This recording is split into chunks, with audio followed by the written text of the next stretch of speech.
qué vamos a hablar hoy? Bueno, no sé si les queda alguna duda, porque venimos medio en una vorágine de contar cosas todas las semanas, y no sé si alguien tiene alguna consulta o algo por el estilo. Vamos a la clase que viene, digamos, esta clase vamos a hablar de normativas que implican al ejercicio profesional de los administradores, en tanto tenga que ver con la parte técnica. Y por otro lado, en la clase próxima vamos a tener patologías, ¿sí? La clase que viene posiblemente sea la clase más dinámica, que tiene más preguntas seguramente. Tal vez estas no tantas. Les contaba esto de patología, porque en general solemos tener más dudas sobre la patología de las administraciones. Hoy tal vez es un tema medio aburrido, porque habla todo de un poco las normativas, qué es lo que tenemos que tener en cuenta respecto de la técnica a la hora de administrar un consorcio. Pero bueno, lamentablemente, aunque sea aburrido, son cosas que tenemos que saber y que deberían estar siempre actualizadas, porque eso los va a obligar a hacer determinadas cosas que tienen que cumplir. Hace 2 años, 2018, el gobierno de la ciudad hizo algunos cambios respecto del código urbanístico y respecto de su código de edificación, y así también trató de abaratar el tema de expensas para los consorcios de propiedad horizontal en la capital federal, que tenían demasiadas reglamentaciones obligatorias. Entonces todas esas relaciones de normativa obligatoria fue reduciéndolas para que de alguna manera también se reduzca el costo de las expensas, ¿sí? Entonces, bueno, esto es lo que vamos a ver hoy, cuáles son algunas de las normativas que son obligatorias de hacer, y también vamos a ver un poco de lo que es seguridad e higiene en lo que respecta a los consorcios. Así que si les parece bien, voy a poner una presentación, y sobre esa presentación vamos trabajando, ¿sí? Si tienen alguna duda, piensen que yo los veo, a veces los veo y a veces no los veo, así que pidan pista y griten, ¿sí? ¿Ok? Parar algo y preguntar algo.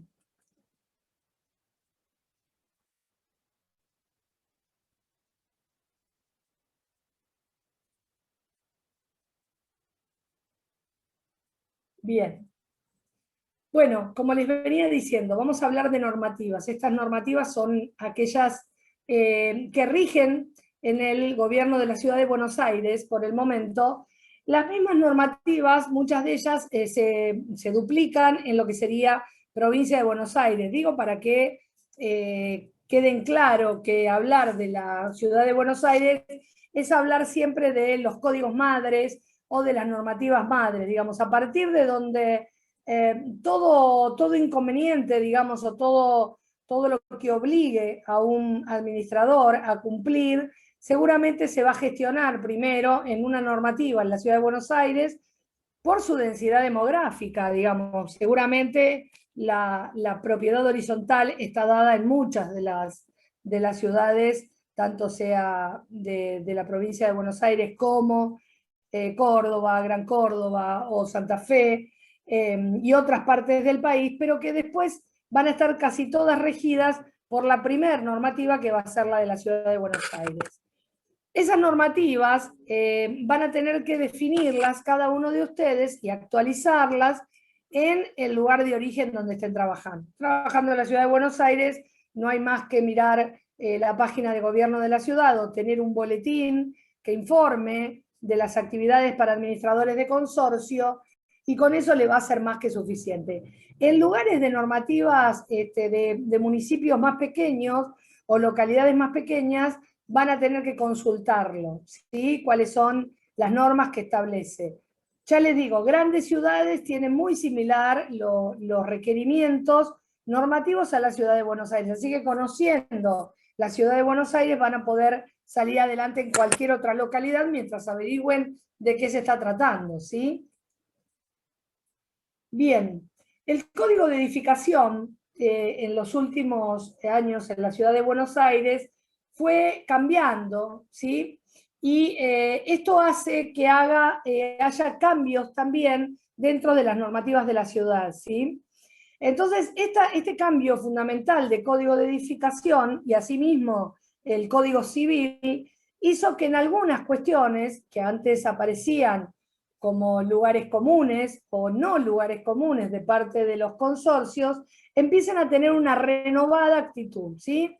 En esta infografía, que es del gobierno de la Ciudad de Buenos Aires, pueden llegar a ver por qué el código de edificación cambia o intenta cambiar en mejora de tener un consorcio, una propiedad horizontal más eficiente y más sustentable, ¿sí? Este tema de la sustentabilidad, aunque a veces resulte medio trillado y que todo el mundo abrace esas banderas y empecemos a hablar de energías sustentables como la eólica o la energía solar o algunas otras energías que tenemos en condiciones de sustentabilidad, en realidad deben con el paso del tiempo ir programándose, porque no es simplemente colocar un gran molino en el techo de la vivienda para poder hacer simplemente a través de los vientos una energía sustentable. Digo, tenemos que tener otros requerimientos que hacen que esto suceda, sobre todo requerimientos estructurales, por ejemplo, porque el viento trabaja sobre las estructuras de una manera determinada, entonces empieza a tener cierta preponderancia de acción sobre las estructuras de hormigón. Por lo tanto, no cualquiera puede poner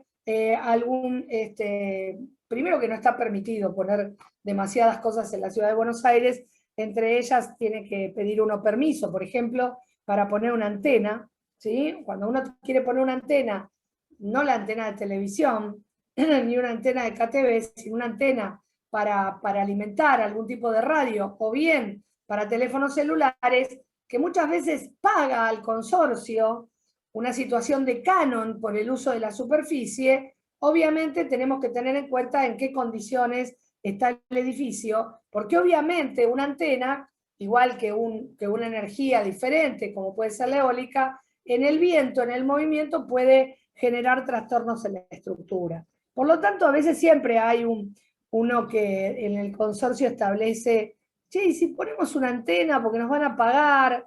La antena tiene un montón de situación radioactiva, también las que son de uso de celular, en las cuales tienen unas grandes baterías que también van sobre el edificio.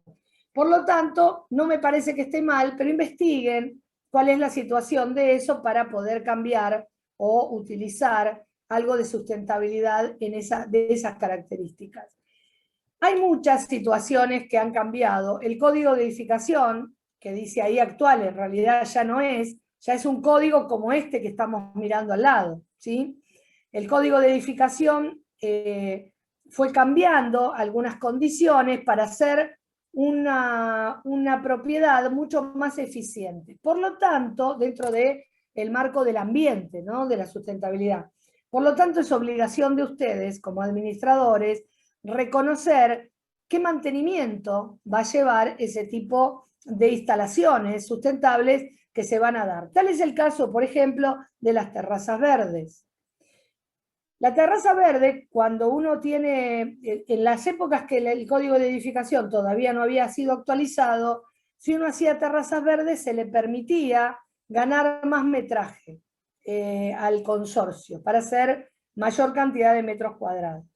¿Por qué esto? Porque la terraza verde lo que permite es absorber mayor cantidad de concentración,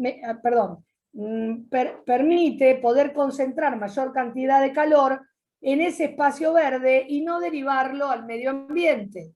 Si yo tengo una concentración de calor muy fuerte sobre una superficie reflejante, sea cual fuere, un techo plano o cualquier superficie reflejante, yo ese calor lo vuelco al medio ambiente.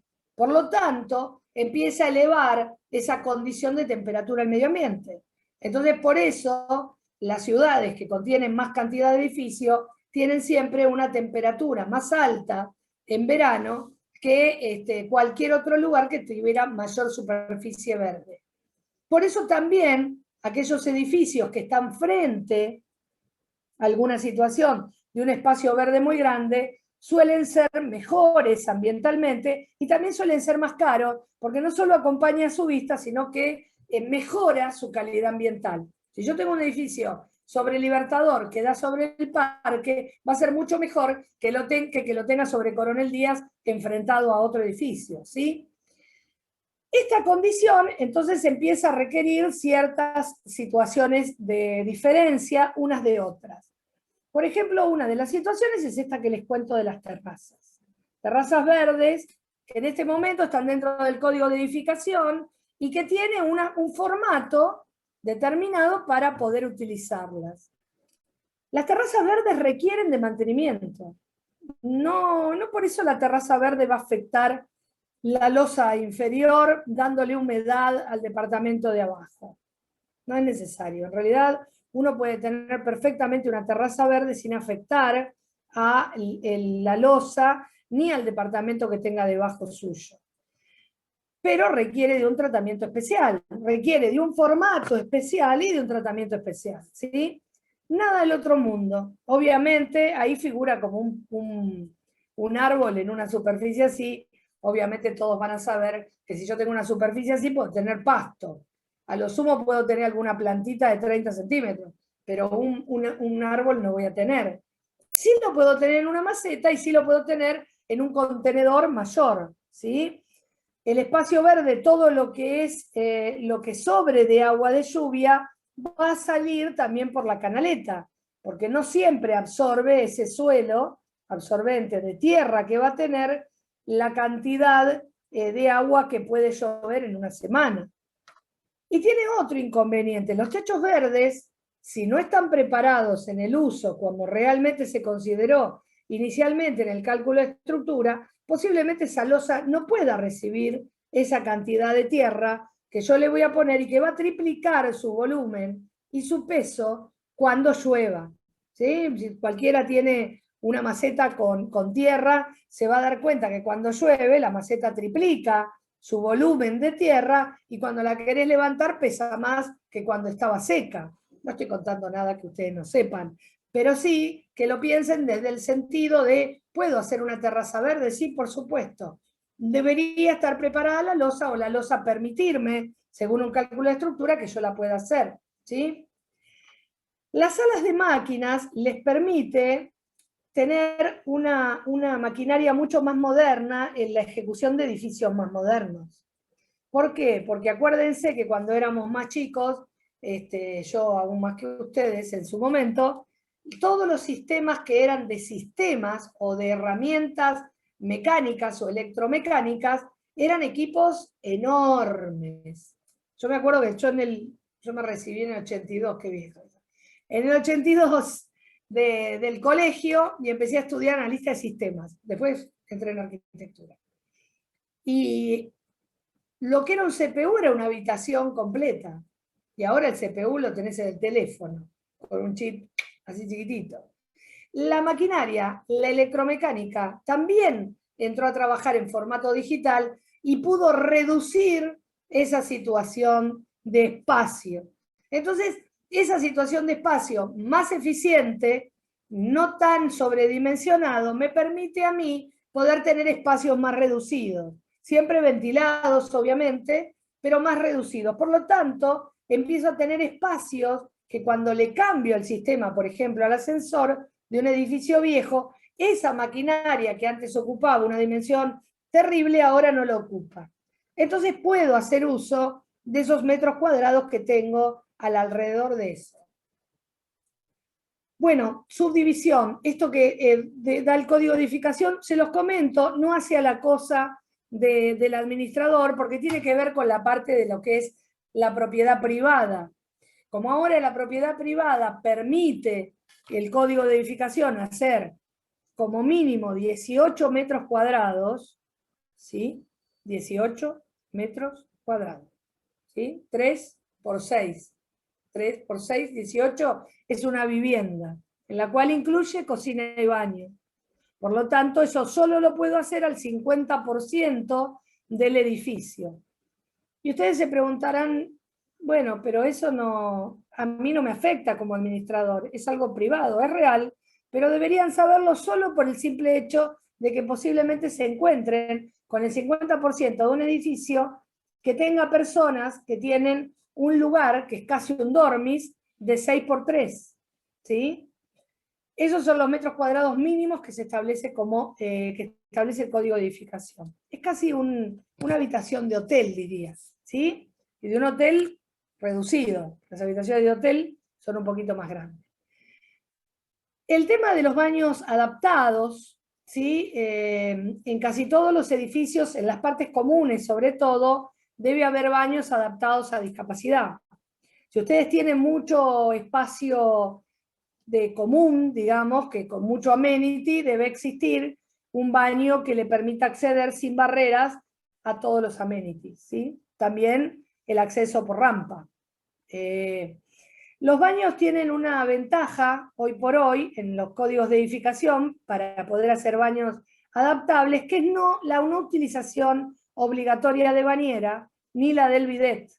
Yo puedo hacer un baño completo, lo que antes no me permitía si no tenía bañera y bidet, y hoy lo puedo hacer sin bañera y sin bidet. Como así también los baños en este nuevo código de edificación, en sectores comunes o en bares, yo puedo tener un solo baño para mujer y para hombre.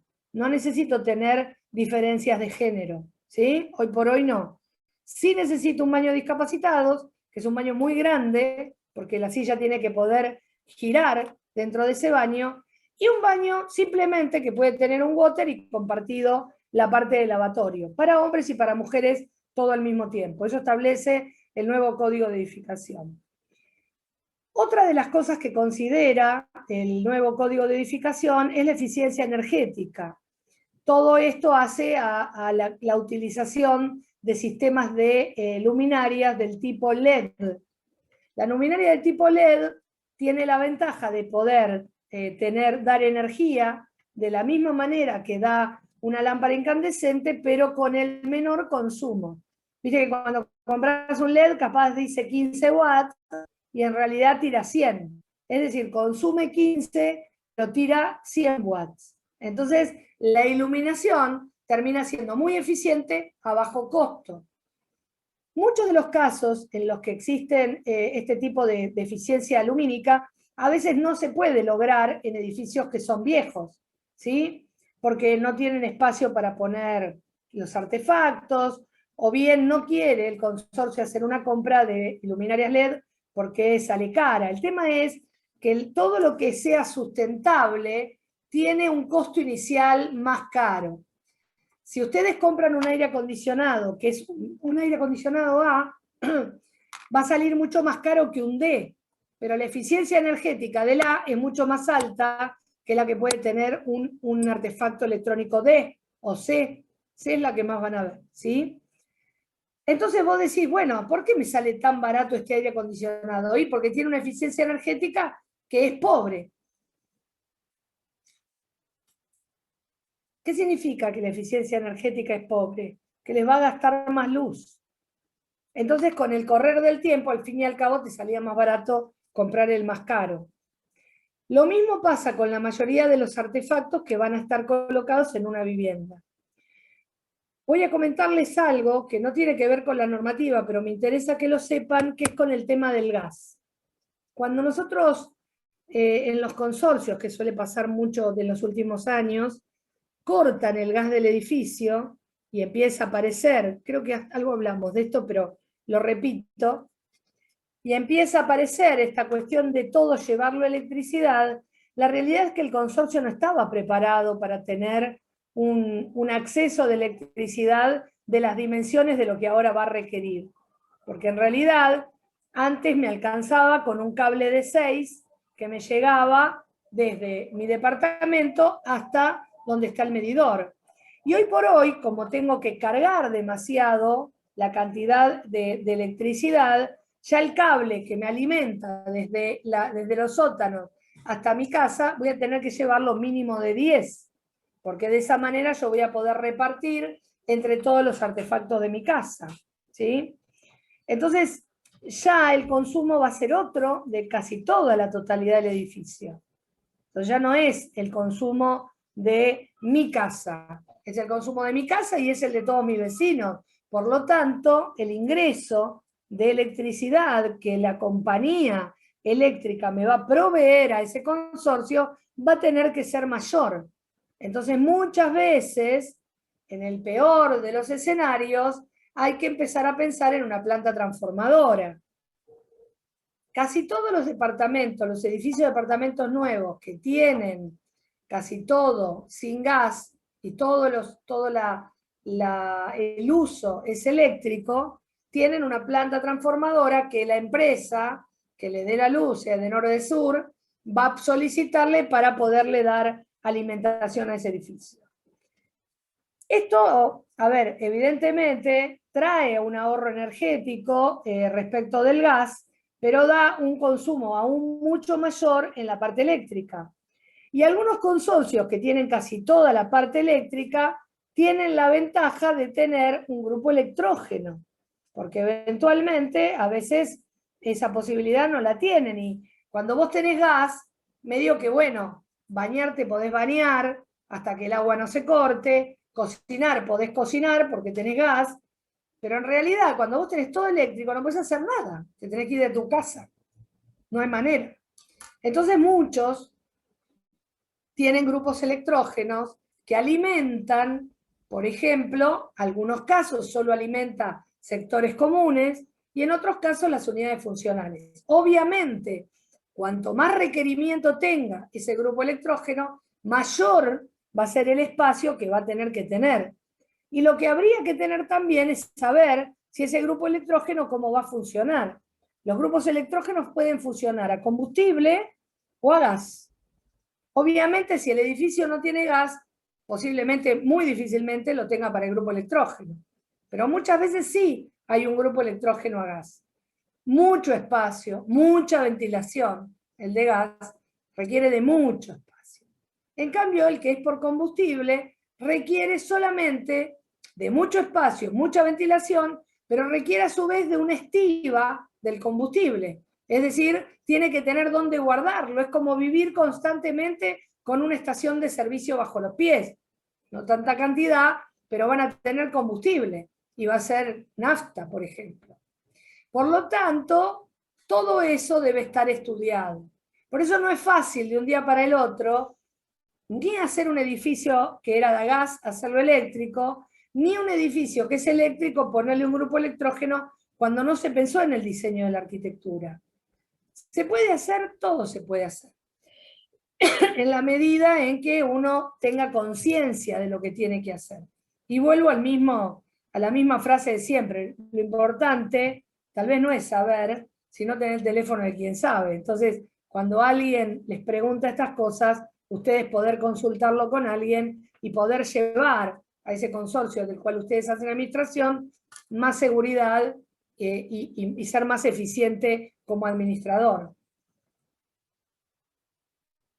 Otra de las cosas que cambia de este código de edificación viejo a este código de edificación nuevo, y es muy importante para el administrador, es el no requerimiento de una vivienda del encargado. Hasta el 2018, siempre que se hacía un edificio de propiedad horizontal, obligatoriamente tenía cantidad de metros cuadrados destinado a la vivienda del encargado. Y el encargado vivía en el edificio. A partir del 2018, lo que se considera es tener un sector de vestuario para el personal y un baño, que de esa manera le permite a un encargado externo, ¿sí?, que no tiene vivienda, o a varios encargados, ocuparse de la vivienda sin tener que vivir en el edificio. Es como una oficina, digamos. Ahí van a tener un pseudo pañol, que van a tener algunos materiales, nada inflamable, y va a transformarse en eso, en un vestuario, en un sector, digamos, de cierto descanso, y a su vez va a tener un baño para que pueda estar habilitado a estar dentro de ese edificio. Por supuesto, también cambian mucho los horarios, posiblemente aparezcan 2 encargados, entonces haya uno por la mañana y otro por la tarde, o bien es el mismo que va a ir y volver, pero lo que ya va a tener es un sector de personal y ya no una vivienda. Si eventualmente uno tiene la vivienda del encargado, sepan que la condición es bastante compleja de resolver ante el sindicato, podría transformarlo en un departamento de alquiler y ya no tener una vivienda de encargado. Ahora, si no tienen una vivienda de encargado, van a tener que tener un sector donde poder dejar las cosas. Y también van a tener que tener a alguien que les dé una contratación de terceros de afuera o alguien que contraten ustedes propiamente. Así que esa condición de acceso del encargado, de la vivienda del encargado, ya a partir del 2018 no existe, ¿sí? Así que tengan en cuenta el tema de los servicios, porque ¿qué pasa? ¿Qué se le complica al administrador? Siempre que tenga un encargado bueno, ¿no? Obviamente, porque la verdad que hay algunos que mejor perderlo que encontrarlo, pero al administrador, ¿qué se le complica cuando el encargado no está? Suponete un domingo. Se le complica con las urgencias. Porque el encargado, mal que mal, vive en el edificio, si hay un problema de urgencia, una no entrada de agua, una bomba que se quemó, un corto, qué sé yo, algo, cualquier urgencia que pueda aparecer, ustedes la van a tener que resolver. Por eso va a haber que tener un equipo de urgencia que responda al teléfono cuando hay una urgencia. Sobre todo en los momentos en que nadie quiere atender el teléfono. Sábado, feriados, domingos, madrugadas, ¿sí? Que obviamente hay un montón de encargados que esos momentos tampoco te contestan, ¿no? Entonces, bueno, como hay otros que siempre están atentos y que la verdad es un lujo tenerlos, porque la verdad uno les soluciona muchos problemas. Tener un buen encargado hace que la administración generalmente, aunque sea mala, no se note mucho, porque el encargado es como el que maneja casi todo. También te lo tenés que fumar siendo administrador, porque es el mandamás de la casa. Pero bueno, que le gusta el Surano, te tiene que aguantar la pelusa, y esto es así. Respecto de lo que sería cocheras, lo que tenemos es dos instancias, tres instancias. Tenemos la cochera de guardar autos solamente, que va a utilizar la vivienda, que va a tener que tener un sector de guardado de bicicletas. El sector de guardado de bicicletas no necesariamente tiene que estar en la cochera, puede estar en otro lado, pero tiene que estar, ¿sí? Por cantidad de metros cuadrados pondré X cantidad de metros cuadrados de guardabici, ¿sí? Y otra de las cosas que pueden utilizarse es el tema de las plataformas de elevación. Ya se empezaron a usar hace un par de años atrás, siguen en esa búsqueda. ¿Qué tiene la plataforma de elevación? Permite poder poner dos autos, ¿sí?, en un mismo espacio, porque en realidad esta baja y esta baja, se va el auto de arriba y esto vuelve a subir. Es como un ascensor, ¿sí?, pero de dos, nada más. Entonces eso te permite la guarda de un doble auto en el mismo espacio. Todo esto tiene que ver con el ejercicio de aquel arquitecto que tiene que hacer un edificio de propiedad horizontal, y que estas son las nuevas, las buenas nuevas, ¿sí?, que vamos a tener cuando empezamos a hacer un edificio. Les contaba esto del gobierno de la ciudad, que para bajar las expensas, lo que intenta es hacer un cambio de reglamentaciones y normativas, de que estaban en vigencia hasta el 2018. Todas las que están del lado de la, a ver, para mí, el lado de la izquierda, ¿sí?, son las obligaciones vigentes. Y todas las que están de la derecha son los planes en ejecución. En realidad, planes que ya son. Van a ver que de todo lo que les voy a decir, van a ver que hay varias cosas que ya han sido cambiadas. ¿Por qué hace esto? Porque lo que intenta es reducir el costo. En un momento las expensas, era tal la cantidad de normativa que tenía que respetar el administrador, que en realidad no le aumentaba las expensas al consorcio simplemente por el pedido de tiempos o de prescripciones que tenía, pedidos por el gobierno de la Ciudad de Buenos Aires, donde el administrador no podía manejar él esas cosas. Había que hacer las presentaciones y te tenías que jorobar. Digamos, no había manera de zafar de esa normativa.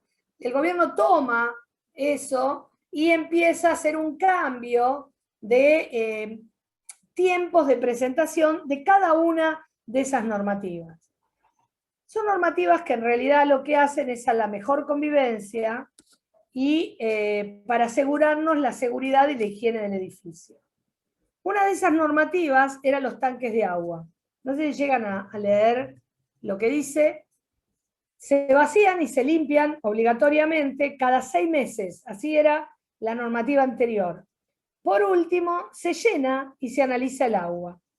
La nueva normativa exige un análisis bacteriológico y físico-químico anual, esto está del 2018, para garantizar la calidad del agua. Perdón, de 2016, no 2018, 2016. 2018 es el código de edificación. Es posible que de toda esta normativa que yo les voy a dar, haya alguna que tenga o un error o algún cambio. Es posible, la verdad que yo lo que intento es darles un marco completo de la normativa y después va a quedar en ustedes la actualización de esa normativa. Yo actualizo siempre que puedo. Hay momentos en los que tal vez salió algo que yo ni me enteré y entonces no lo tengo actualizado. Pero la idea es que ustedes tengan actualizado esto porque es lo que los va a obligar a saber cuándo se hacen esas presentaciones. Fíjate el tema de análisis bacteriológico del agua, que es el que te tiene que dar aquel que viene a limpiar los tanques de agua. Si no te da ese servicio, que vos no vas a andar con un frasquito por todo el mundo haciendo un análisis. Eso lo hace la empresa en su totalidad. Entonces también, cuando uno acepta empresas, también tiene que leer cuál es la propuesta de esa empresa. ¿Qué hace? ¿Barre todo? Esta situación de no leer, yo lo hablo como si lo estuviera retando, no necesariamente les pasa a todos, pero hay muchos administradores que no leen lo que les propone una empresa. Entonces, cuando hace el parangón entre una empresa y la otra, para poder establecer cuál es mejor, si por mérito y conveniencia, y no por precio solamente, entonces me parece que está bueno que lean lo que les están mandando, ¿sí? Esto que les contaba la vez pasada, de vos mando a ver en la terraza a un techista, y el techista me dice que hay que cambiar todo el techo. Y si mando a ver un plomero, el plomero me dice que va a haber que cambiar todos los caños. Y no es ni una cosa ni la otra. Tal vez lo que hay que hacer es hacer un sellado y verificar que el embudo esté bien. Y ya no cambio ni los caños ni cambio todo el techo. Pero ¿qué pasa? Si yo no leo lo que me están diciendo y no consulto, difícilmente sepa de qué se trata la cosa. ¿Sí? Entonces lo que les pido es eso. La vivienda del encargado, esto que les contaba recién, que era obligatoria su construcción para edificios con más de 15 unidades, los servicios y las expensas del encargado se incluían en los gastos, ¿sí? Y ahora se autoriza la construcción de un nuevo edificio sin vivienda para el encargado. Costó mucho esto, costó mucho, pero lo pudieron lograr. Curso de seguridad e higiene. A los encargados se les paga anualmente, dice las obligaciones vigentes, un curso por seguridad e higiene que se sumaba al costo de las expensas. Y se hacía una vez al año, anualmente, ¿sí? Se decide que se haga a partir de cada 2 años ese curso. No sé si todos lo hacen. La verdad, ustedes me dirán mejor que yo los que hacen administración. Control de ascensores. El control de ascensores es un tema complicadísimo, que viene de larga data, que nos empieza a aparecer estas puertas tijera, que nunca se cambiaron, que deberían cambiarse en cabina por las tablas, en el peor de los escenarios, porque en muchos casos no se pueden poner corredizas porque no da el espacio. Entonces, por lo menos en cabina, en la parte que va y viene, que sube y baja, se cambian por tablas, que permite cambiar por tablas que no se pueda sacar un pie o una mano por el ascensor. Ahora, todavía sigue en vigencia las puertas tijera. Las puertas tijera no están anuladas en los consorcios, no tienen obligatoriedad de cambiarlas. Deberían cambiarse porque son peligrosas, pero en realidad Lo que cambiaron todo de cabina y el resto no cambió la tijera. La tijera quedó como estaba. Ventaja de la tijera que puedo ver. Es una ventaja, ver si tengo el coche, la cabina, lo tengo adelante mío. Siempre me llamó mucho la atención los accidentes de ascensores cuando abren la puerta y el ascensor no está.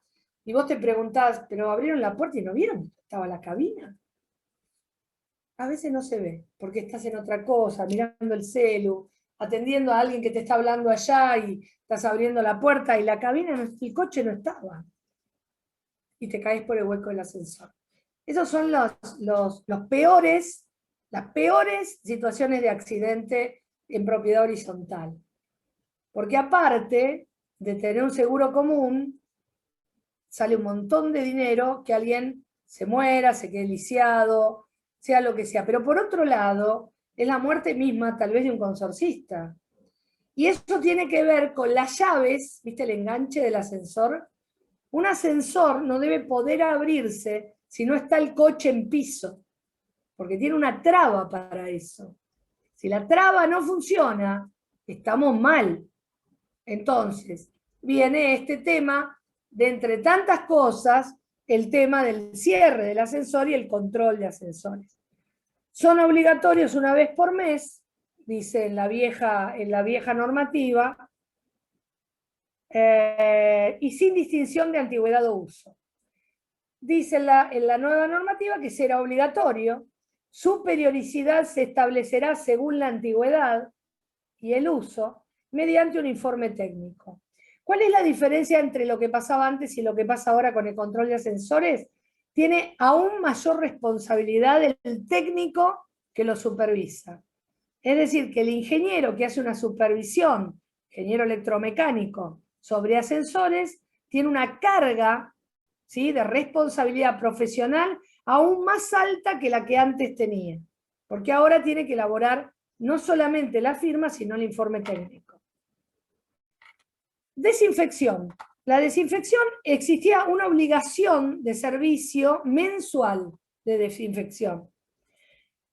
Ahora se modifica esa obligación para el servicio y no hay una obligación de fumigar una vez por mes. Queda a criterio la desinfección y el control de plagas a criterio del consorcio, ¿sí? Puede no fumigar si quiere, pero sería bueno que tenga un control de plagas, sea cual fuere, en la periodicidad que se establezca, porque uno puede pedirlo mes a mes, pero también puede hacer un refuerzo que no sea mes a mes, sino que sea mitad de mes, por ejemplo.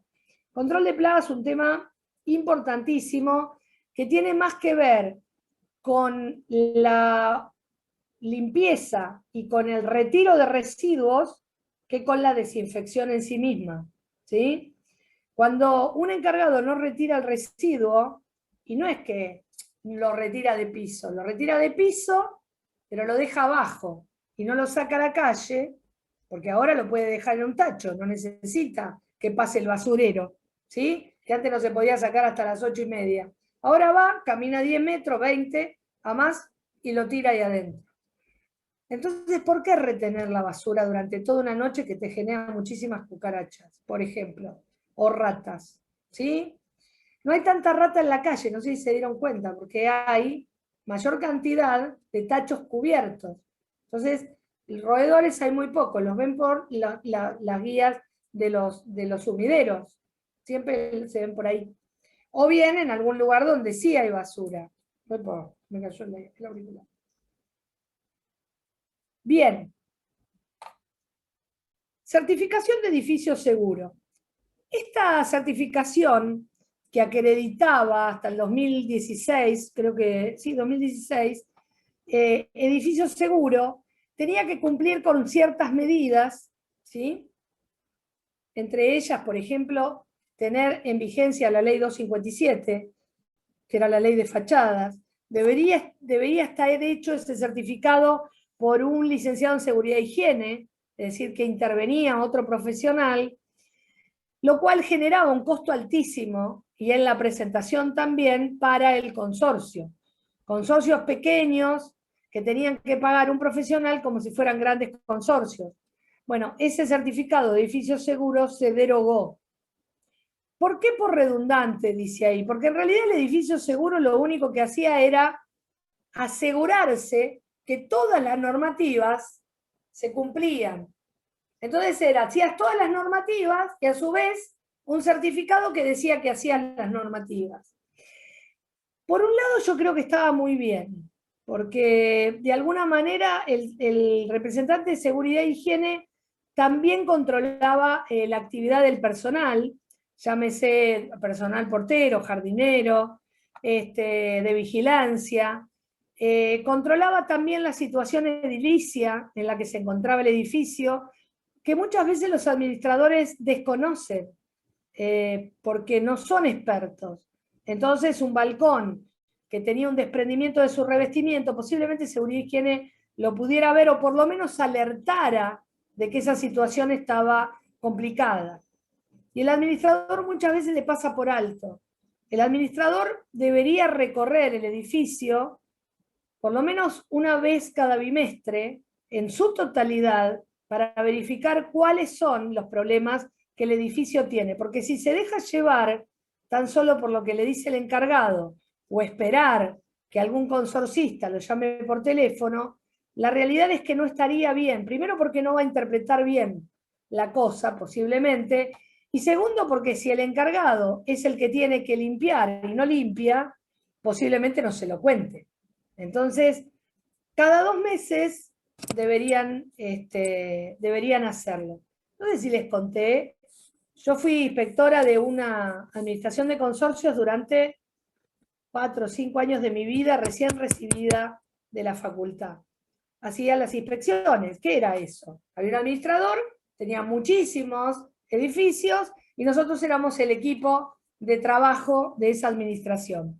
Por un lado, llevábamos adelante las tareas que había que ejecutar. Llámese un cambio de cañería, llámese el cambio de una bomba, verificar algún pluvial, ver algún problema, pero a su vez, una vez cada 15 días, de acuerdo a la cantidad que teníamos. Creo que en un momento era una vez a la semana. Y después me parece que se fue expandiendo, pero simplemente porque no llegábamos a hacer toda la recorrida. Lo que teníamos que hacer era recorrer cada uno de los edificios junto con el encargado y mirar y hacer un relevamiento escrito de la situación del edificio. Ya sea por una situación buena que le transmitíamos al dueño de la administración para contarle que ese encargado cumplía con todas las normas, tenía su ropa de trabajo, tenía sus herramientas de trabajo, estaba en el horario que lo habíamos llamado, había verificado que la basura no estaba en los lugares en donde no tenía que estar, que verificaba si había algún problema, que nos trasladaba el problema, que eso hablaba muy bien del personal también. Entonces, había una condición de esa inspección que el encargado trataba de resultarle ameno a ese tipo que venía a controlarlo. Nosotros no controlábamos específicamente al personal, controlábamos la tarea de mantenimiento del edificio. Controlábamos, no la hacíamos salvo que apareciera el problema.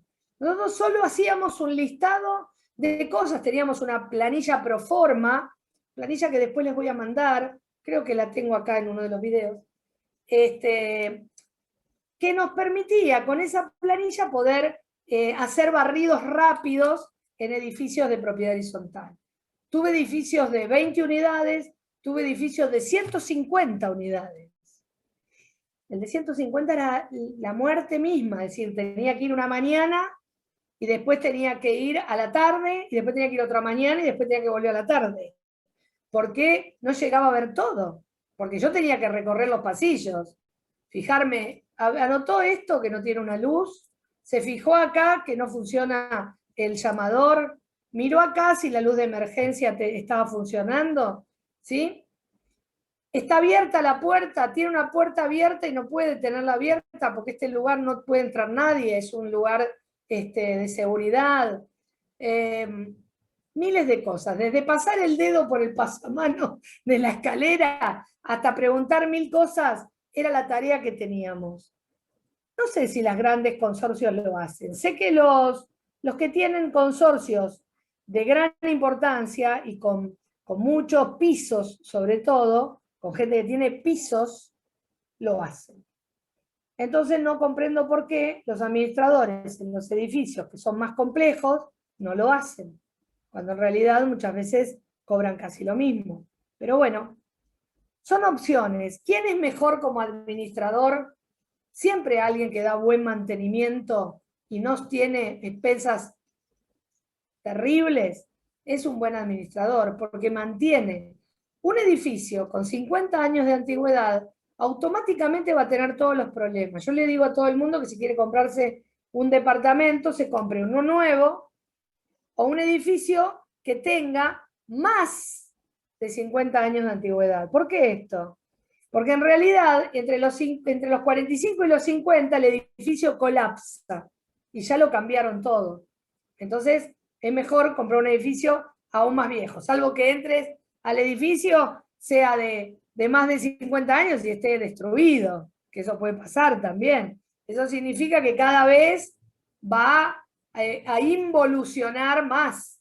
Porque cuando vos tenés un problema de calefacción, por ejemplo, y no lo solucionaste, te empieza a corroer el piso. Y después te come todas las cañerías del sector. Y después te come los desagües. Y así sucesivamente. Es como no controlar un tumor, ¿sí? Vos tenés que saber en qué situación está. Entonces, una vez que podés, lo aislás y lo controlás. Pero si vos no lo controlás, se desmadra. Y lo mismo pasa con un edificio. Lo mismo.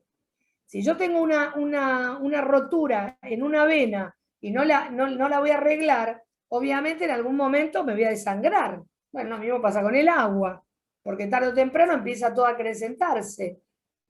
Hacer estos temas de mantenimiento es lo más interesante en tener una administración de consorcio. Algo que les recomiendo a los administradores es, si no tienen posibilidades de poder tener personal que se ocupe del mantenimiento, una de las personas que ustedes de confianza tienen es el encargado.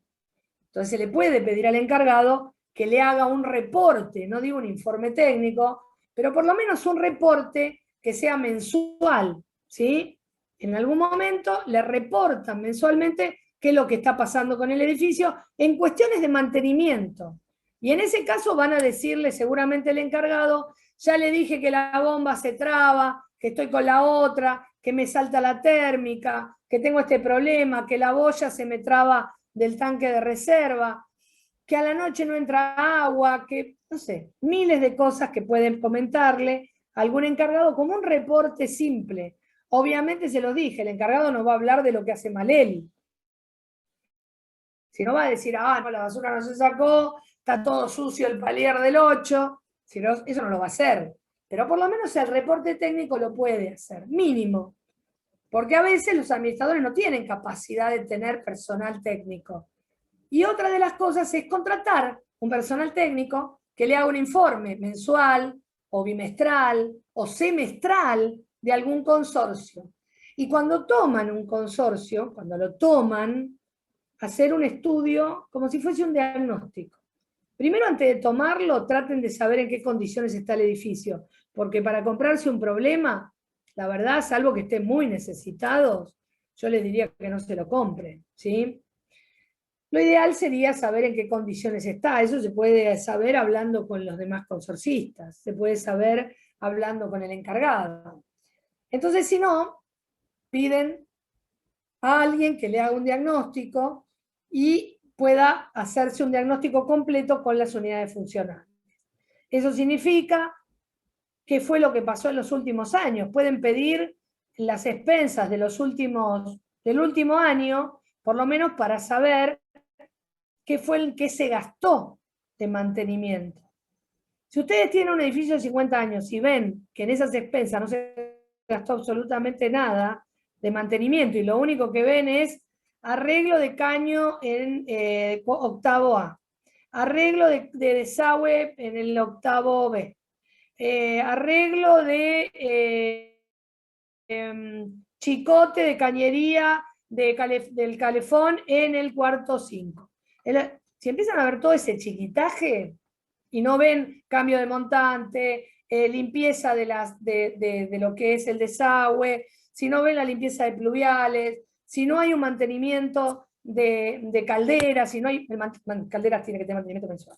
Pero digo, eso es lo que necesitan hacer. Por eso ese certificado en un momento era bueno, el del edificio seguro, porque al fin y al cabo había un ñato que venía una vez al año y decía, che, esto está mal, mirá que esto se te está complicando. Era por lo bueno que tenía. ¿Salía un poquito de plata? Sí, la verdad que sí, pero bueno, nada, lo sacaron porque les parecía redundante. Sigo, Matafuegos, mi amigo Matafuegos. Se obliga al recambio anual, ¿sí? Y la colocación de obleas trimestralmente. Se cambia todo por un control que pasa a ser anual, ¿sí? Matafuegos saben que debe instalarse y desinstalarse para poder recargarse al 50% siempre. La mejor empresa matafuegos que puede tener es aquella que le provee lo que le retira, ¿sí? Si no, al 50%. Ya van a ver cómo es matafuegos y qué se considera.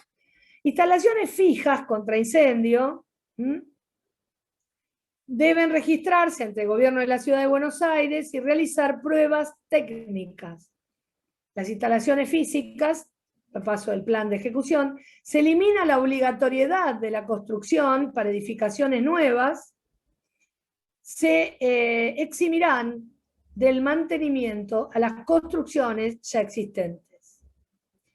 Mantenimiento de calderas, se exige revisión cada 3 meses, así era, sigue siendo, se establecerá un control por el tipo de caldera. Según el tipo de caldera que se tenga, se va a ejercer el control. ¿Quién hace el control? Lo hace un ingeniero electromecánico también, que es un ingeniero en caldera, especialista en caldera. ¿Por qué la caldera necesita este control y tiene que ser un control importante? Porque la caldera es muy riesgosa. Tiene 2 temas la caldera. Una caldera simple puede tener el riesgo de su quemador, el tema de los vapores, y algunas cuestiones que hacen y se controlan a través de la presión. Vieron que todas las calderas tienen un manómetro en su costado que controla la presión de vapor en la caldera. Pero por otro lado, hay muchas calderas que están recubiertas por amianto, ¿sí? Que era un sistema que se aplicaba hace muchísimos años para revestir calderas y mantener la temperatura. Tal vez alguno lo habrá visto en la casa de la abuela, que era una plancha separando la heladera de la cocina, o una base que tenían como para poner sobre la hornalla para darle que el fuego de la cacerola no se queme directamente, sino fuera un fuego más disgregado, digamos. Eso se llama amianto, y el amianto está comprobado que es cancerígeno. Por eso al momento del retiro del amianto hay que hacer un trabajo de control, y que antes yo decía, el trabajo de los muchachos que sacan amianto se visten igual, yo decía esto hace un tiempo atrás, se visten igual que en ET. ¿Se acuerdan en la película, cuando lo van a buscar al ET, que entran todos vestidos con mascarilla, con escafandra, con guantes? Bueno, hoy tendría que decir que para sacar el amianto se saca de la misma manera que un médico entra a terapia intensiva con COVID. Terrible, nunca pensé que iba a hacer esto y que lo iba a ver de esta manera, pero así era, porque para mí era algo muy especial. La primera vez que los vi haciendo ese retiro, lo vi en la cárcel de Caseros, en la parte de calderas, antes de hacer la implosión, cuando sacamos el retiro, de todas las calderas que tenía la cárcel, vi al equipo que entraba a sacar el amianto. Era como que veía extraterrestres, todos vestidos de blanco, no me acuerdo ahora cómo se llama, el de las galaxias, los que están de blanco con el cuadro del amianto. El amianto es absolutamente cancerígeno y en muchos casos aún sigue estando. ¿Me escuchan? ¿Hola? Sí, sí. ¿Gente? ¿Sí? Sí, sí, se escucha. Gracias, porque me aparece conexión inestable y no sabía si quedé, ¿no?, congelada. Y bueno, y todavía sigue estando en muchas cañerías.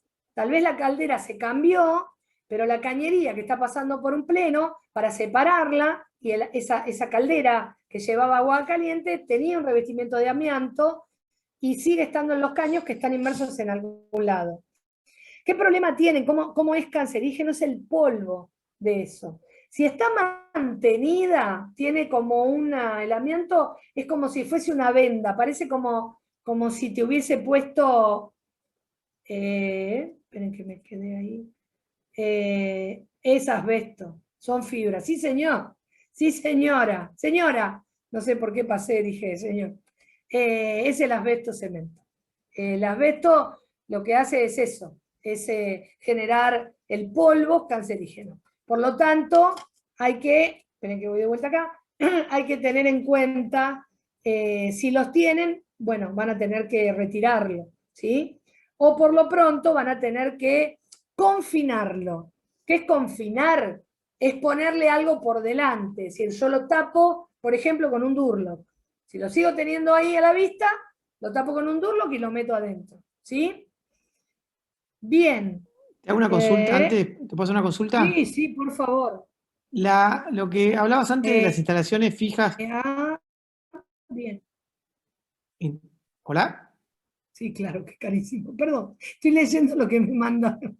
Decime, sí. Las instalaciones fijas contra Decime, Martín, incendio. estabas hablando vos. Martín, si las instalaciones fijas contra incendio, los edificios nuevos decís que ya no te piden todo lo que es cañería, manguera contra incendio y todo eso, ¿no lo Sí, están pidiendo? sí, piden contra incendios, sí, lo piden.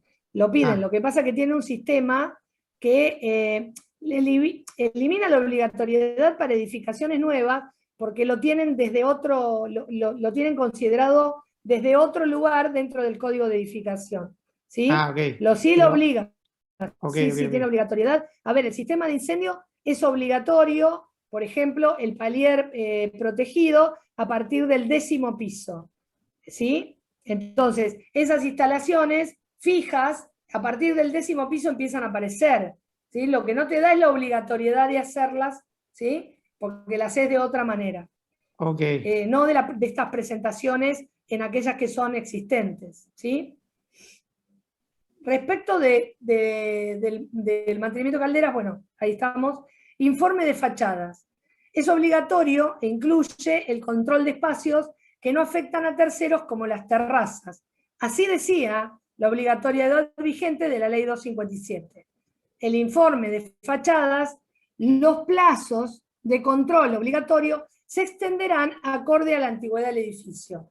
Eso era así, antes era así también. ¿Qué pasa? Fueron reduciéndose esos tiempos.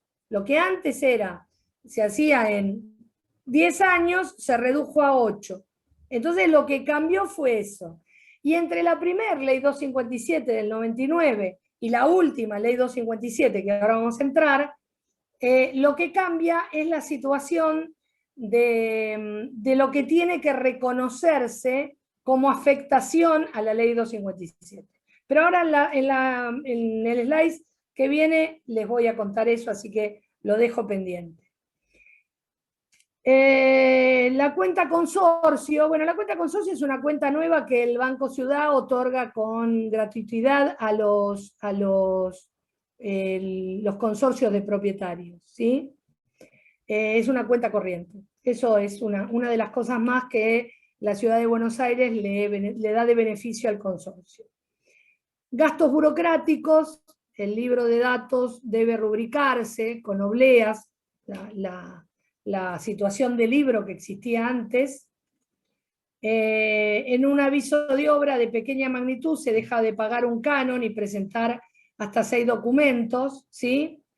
Y se deroga esta situación de tener un libro, ese libro se llevaba adentro del consorcio, ahora se deroga, no hace falta ni que exista el libro, no es solamente el tema de colocar ese libro con una oblea o llevar o pagar un costo de un derecho de tener ese libro, sino que ahora se deroga completamente y a partir de eso todos los avisos de obra pasan a ser gratuitos. Es decir, no paga derecho por el aviso de obra.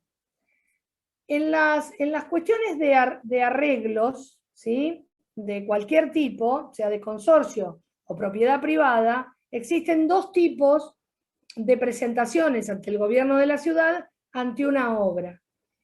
El aviso de obra y el permiso de obra. Depende de cuál de las dos cosas nosotros estamos hablando, va a ser uno o va a ser el otro. Generalmente, en obras pequeñas, alcanza con el aviso de obra, que es una declaración jurada que hasta puede hacer el propietario, ¿sí?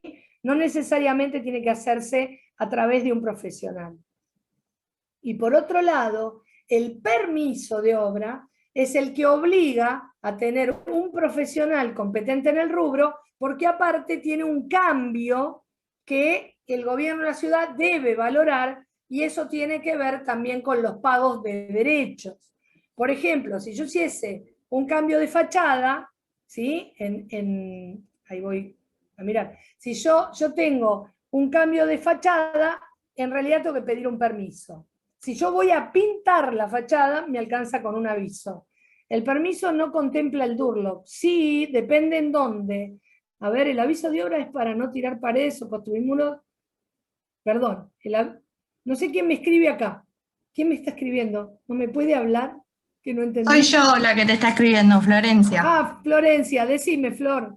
No, que el aviso de obra es cuando no tenés que tirar ningún muro, ninguna pared, ni construir paredes, ni nada por el estilo, que para ese caso necesitas un permiso, que generás un plano con distintos colores y todo, una historieta, un chino básico de la DG Rock. Y el aviso de obra, obviamente que es más fácil, que como bien vos dijiste, lo puede hacer desde un propietario hasta el mismo profesional que vayas a contratar vos para que te arregle frente y fachada. Sí, el tema es que el permiso tiene que ver con una obra. Por lo tanto, necesitas un profesional al frente. Exactamente. En cambio, el aviso, vos podés... Claro, pero sí, guarda cuando se cambian fachadas, porque en realidad lo que establece el código de edificación es que si vos cambiás la fachada, vamos a suponer, no hablo de un consorcio, pero suponete el local, ¿sí? Un local comercial. Si vos le cambiás la fachada al edificio, por algún tema que vos quieras cambiarla, deberás presentar un permiso y no un aviso de obra, ¿sí? Y ahí tiene que intervenir un profesional, porque el cambio de aventanamiento, fachada, implica permiso de obra. Sí, en ese sentido, sí. Sí, ¿quién lo hace? Pocos, ¿viste? Si lo ponemos rápido, lo cambiamos y ya está. Pero bueno, en realidad requiere de un aviso o de permiso. Y también bueno, depende si decime, estás en Flor, APH o no. ¿Cómo? Sí, También claro, bueno, porque, si estás en APH claro, o no. si vos lo tenés nomenclado dentro de una propiedad que pueda pertenecer a lo que sería patrimonio histórico, obviamente no podés tocar nada porque habría que ver qué tipo de condicionantes tiene esa propiedad, ese patrimonio histórico. Porque podés Sí, tenés que tener... pedir un permiso en planeamiento, que también es un chino, y una vez que tenés el permiso en planeamiento, recién ahí haces el permiso de obra. Yo porque trabajo haciendo eso, los odio con toda mi alma la DG Rock. Qué linda, trabajé 8 años en el gobierno de la ciudad en planeamiento. No los odies, son todos amigos, hacen lo que pueden, pobres pibes, no seas mala.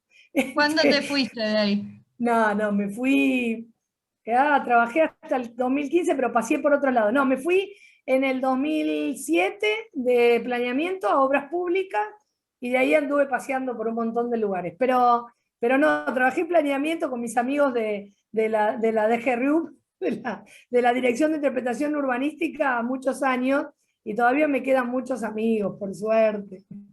Pero sí, es un chino, es como dice Flor, es así, chicos. Todo lo que es gestión ante el gobierno de la ciudad, aunque ahora exista el TAD, el trámite a distancia, todo es mejor que tengas un amigo en la MUNI, se llama. Porque todo, así, teniendo amigos y todo, se te hace complicado. Bueno saberlo, Flor, después pasame el teléfono.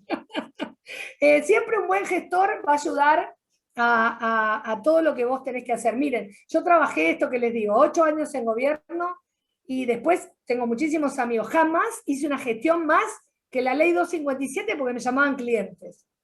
Porque la verdad, siempre me pareció que el tema de la gestión fuera de que Flor tal vez hoy tiene la suerte de poder trabajar de eso, yo creí siempre que los profesionales deberían hacer como en España, presentar todos los papeles ante el Consejo Profesional de Arquitectura, de Ingeniería o lo que fuere, y que ellos se encargaran de presentarlo ante la autoridad competente.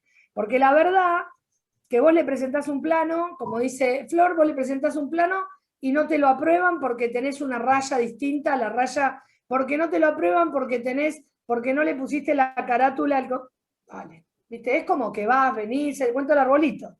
Y la verdad comparto plenamente lo que dice Flor, y realmente es así. Por eso siempre que tengan que hacer algo, como el otro día mi administradora me dijo, mire, hay que presentar un aviso. Le dije, a mí no me mires.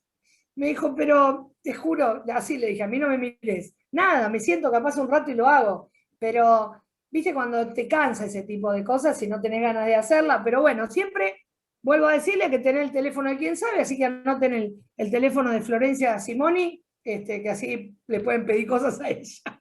Te hago publicidad, muy Flor. agotador, y encima ahora están por cambiar el código de vuelta. Sí, señora. Ya me estoy agarrando la cabeza. No, por eso yo lo que comentaba recién es que yo les voy a dar la normativa, digo, en su totalidad, pero la realidad es que hay que ver las actualizaciones, ¿sí? Para que paso a... Ya quedó ahí, consorcio participativo, bueno, después ya otras son cuestiones de plataforma que hacen al desarrollo del tema de la propiedad horizontal, que ya no hace al mantenimiento. Cuando plantean esto, fíjate lo que dice arriba, planteo para bajar las expensas, porque como sacaban estas normativas obligatorias, le permitía bajar entre un 10 y un 20%. Primer normativa, mis amigos queridos, de la 257, que se cambia ahora por otros decretos y va modificándose, pero la base de la ley es esta, la 257. Cuando te hablan de ley de fachadas, es esta. Siempre con un profesional por delante, esta ley hay que presentarla, las consideraciones de los inmuebles, consideración que cambia con la nueva normativa en los últimos tiempos para aquellos que tienen primer piso sin salientes. Yo les cuento que la primera del 99 decía lo mismo. Entonces, lo que tenías que hacer era hacer una presentación, la presentabas por primera vez y pedías la excepción en la segunda vez. En este caso dice que pedir la excepción en la primera. Bueno, fenómeno. Mejor. Pero ley de fachadas implica muchas cosas. Digo, establece que los propietarios de inmuebles deberán acreditar haber llevado a cabo una inspección técnica específica del estado de conservación de obras, mantenimientos de balcones y fachadas. ¿Por qué surge la ley 257 en el 99? Creo que el corolario fue un balcón que se cayó en Independencia y donde estaba la UADE, donde está la UADE, Independencia y Cerrito, Lima, y mató a una persona. Era un balcón de estos balcones de casas viejas que no tenían mantenimiento, entonces la ménsula ya no estaba, el suelo cayó, creo que una de las ménsulas fue lo que cayó, y como son de cemento, si cae de una altura muy alta, te puede partir en dos la cabeza. Temas que hay que verificar muy bien. Los balcones son muy, muy, muy peligrosos. Los viejos y los nuevos. Acá les traje una fachada, pero solo para divertirnos un rato. ¿Alguno conoce esta fachada? ¿Sabe cuál es? ¿Dónde queda? La de mi foto. ¿No es la cervecería, la que está en Costanera Sur? ¿La Múnich? ¡Qué grande! ¡Vamos! Sí, señor. Sí, es la Múnich. Es la Múnich, una obra de Kalnay, un arquitecto polaco maravilloso, que tiene muchas de estas obras, y tiene unas obras con un templete como esta partecita de acá, en otra de la esquina. Esto era la Múnich, la cervecería Múnich, que cuando entras vas a ver todos estos muñecos que tienen cervezas en la mano. Así que imagínate que la vieja birrería era esto, posta en los años 30.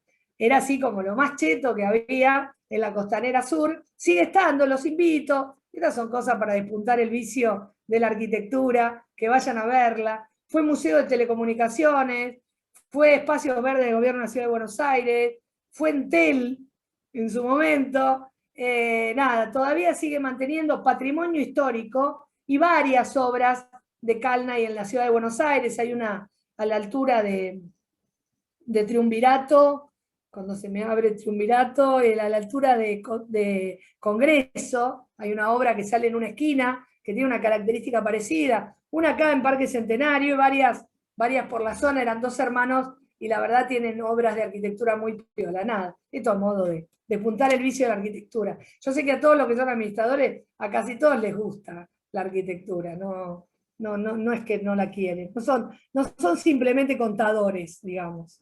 Y me encantaría, porque si hubiera más administradores arquitectos, habría menos problemas técnicos. Los administradores contadores solo miran lo que van a gastar, entonces no alcance, ¿viste? Es como en la vida. Digo, decía una de mis amigas, no hay mujeres feas, sino que hay maridos pobres. Y la verdad es esa, si uno no se hace mantenimiento, obviamente que no va a estar bien. Así que en la casa pasa exactamente lo mismo. Bueno, ¿qué es lo que tengo que verificar en esta famosa ley 257? Balcones, terrazas, azoteas, ¿sí? Barandas, balaustres y barandales. Los balaustres son las botellitas, ¿sí? Después busquen, porque todos estos son términos arquitectónicos muy de la arquitectura clásica, pero bueno, ustedes van a conocerlo, porque yo los voy a invitar a ver algunas cosas. Barandales, obviamente, es la baranda, la parte de arriba del balaustre, ¿viste? Viene la botellita y arriba tenés una baranda. Ménsulas, esas que ven a los costados, estas que estamos viendo medio acá, ¿sí? O estas que ven acá. Cartelas son todas las partes de este tipo de cosas que pueden aparecer, que aparecen como el almohadillado, que también va a aparecer ahí, pero que lo van a ver. Modillones, tipos de almohadillado, los que van a los costados. Acá no lo llego a ver, pero son cosas como estas, ¿sí? Cornisas, obviamente estos bordes. Saledizos, este tipo de borde también lo es, este tipo de ménsula también lo es.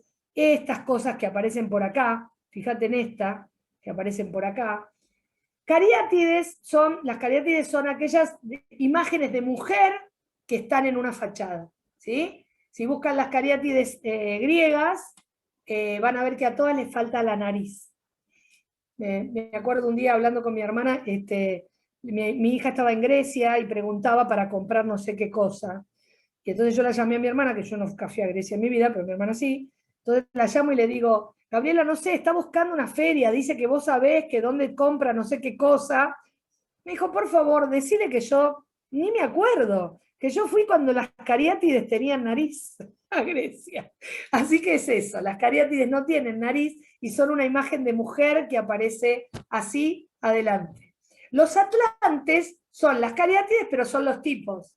Todos los hombres que aparecen en todas las fachadas son atlantes. Hay 2 atlantes hermosos que están en Perú y Belgrano, en donde está el edificio, no me sale ahora el nombre, Otto. Bueno, pero ustedes créanme que ahora me va a salir, que en su remate tienen las 2 coronas de los príncipes de Austria, que en ese momento era Sisi, porque ahí se encontraba la embajada de Austria. Así que fíjense que en esa fachada, en la esquina, abajo hay un Starbucks divino, que respeta mucho todo lo que es. Los Starbucks en casi todas partes del mundo respetan el patrimonio histórico. Y son impecables en ese aspecto. Lo digo porque en Chile, también lo pueden ver, son todos muy impecables. Pero bueno, ese edificio pueden encontrar ahí el Atlante. Los pináculos son esas terminaciones que tienen casi todas las iglesias, ¿sí? ¿Vieron que terminan como en punta? Eso es un pináculo. Crestería, la crestería es los entramados que pueden encontrar en algún tipo de fachada, de baranda, de balcón. Y siguen con los artesonados, son todo aquello que sea artesanal, alguna cosa que simule la madera, todo tipo de ornamento superpuesto, aplicado o envoladizo. No se tienen por qué acordar estos nombres. Nosotros los aplicamos si es que lo vemos en la fachada. Debería el profesional reconocer cada uno de esos elementos para poder ponerlo en su informe técnico. Bueno, soportales de cualquier tipo, marquesinas, toldos, Antepechos. El antepecho es la parte, esta, por ejemplo, ven acá tienen una baranda con el balustre y esto forma casi un antepecho que es la parte anterior a la ventana. El antepecho es la parte anterior, donde te queda de la cintura para abajo las piernas. Muretes, los muretes generalmente son los bordes de una terraza, por ejemplo. Pretiles, que tienen que ver con unos agarres en las partes altas.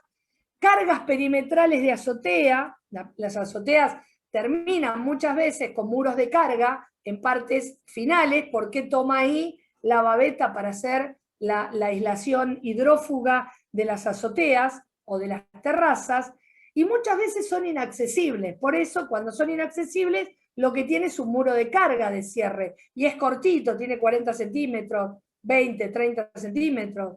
Cuando es terraza tiene baranda. Cuando es terraza, porque es accesible, por lo menos hasta 80 centímetros tiene que tener algo para que uno no se caiga, ¿ok?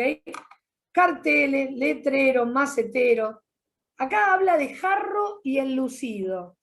Entre los amigos, jarro y enlucido se llaman reboque fino y grueso, ¿sí? Los enlucidos son los reboques finos, los que enlucen, lo que le dan la belleza interior. El jarro es aquel reboque grueso. En los únicos lugares que no le llamamos jarro y enlucido es en Argentina, creo, porque después vas a Chile y le llaman jarro y enlucido. Y si tenés a alguno de los chicos paraguayos también le llaman jarro y enlucido. Es decir, que casi toda América Latina le otorga ese nombre, que es el nombre de los libros. Pero para nosotros es reboque fino y reboque grueso. Revestimientos de mármol, guarda con eso, hay que verificar que no estén cayéndose, que no estén oxidados, que no estén partidos. Hay paneles premoldeados, sobre todo en los años 70. Los años 70 tiene mucho de azulejo en la fachada, mucho de panel premoldeado, mucho de cerámico, ¿sí? Mucho de venecita y mucho caído, porque muchos se caen. Entonces, bueno, también recuperar y volver a recomponer la fachada a veces se hace bastante difícil. Puede haber maderas, puede haber chapas metálicas. Hoy por hoy la arquitectura tiene chapa metálica, ¿sí? Revestimientos existentes que se utilizan en la construcción, cualquiera sea de ellos. Cerramientos con armazones de metal, llámese, por ejemplo, en este caso las celosías, ¿sí?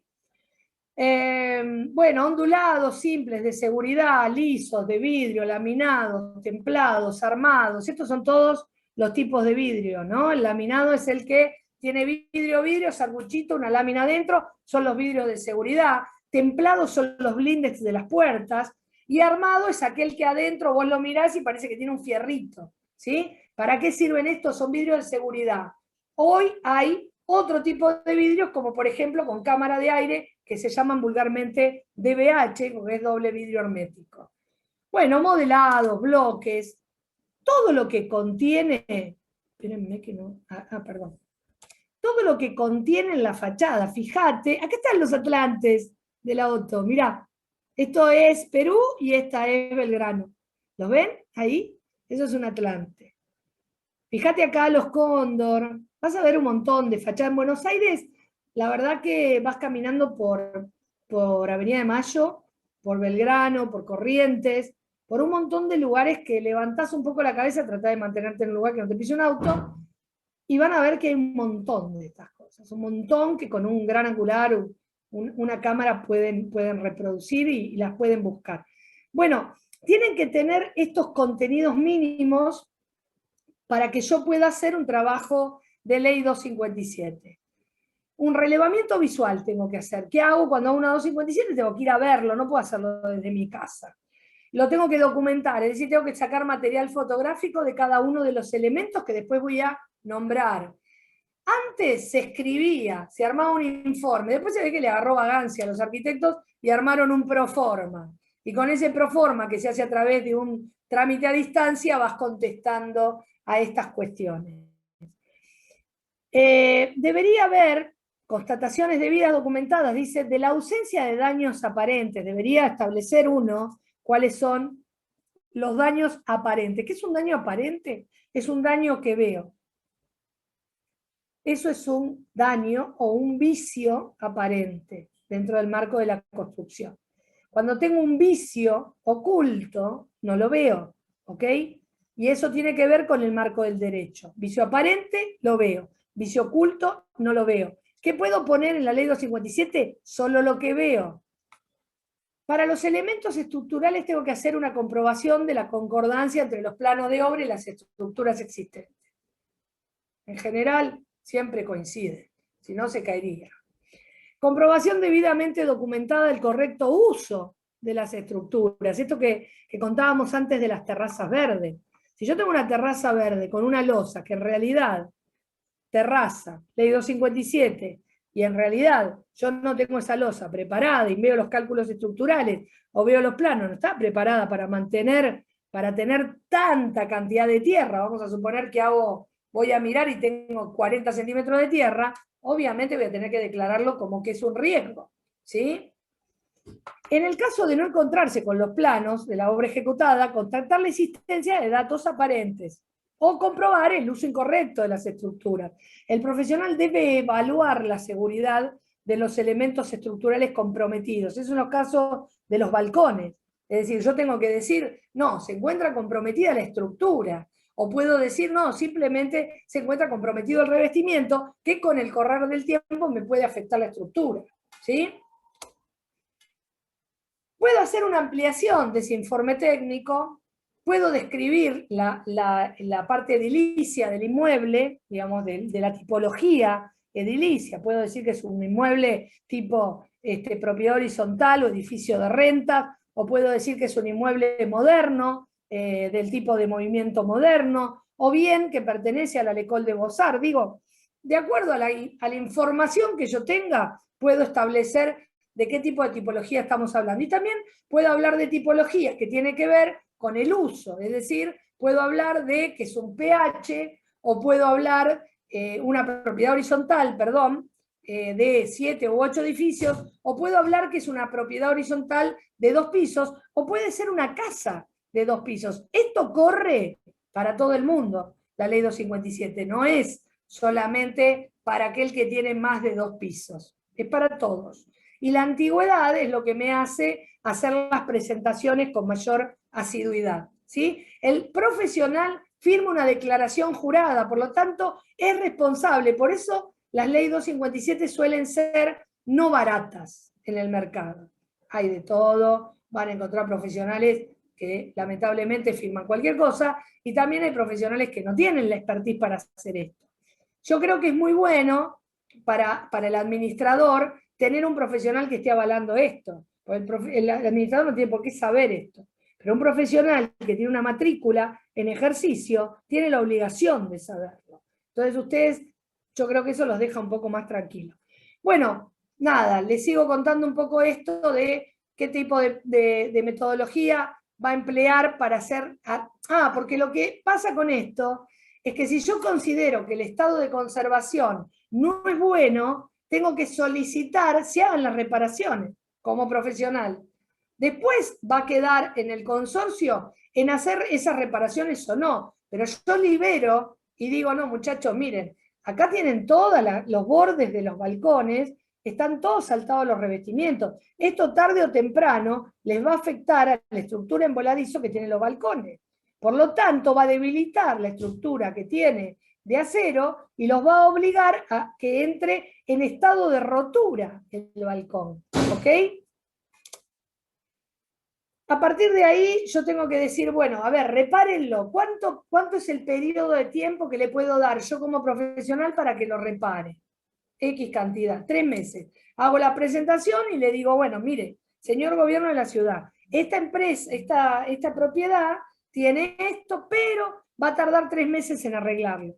Así que dentro de 3 meses retomo para hacer la presentación de que el estado de conservación se encuentra óptimo para que usted pueda certificar la ley de fachadas.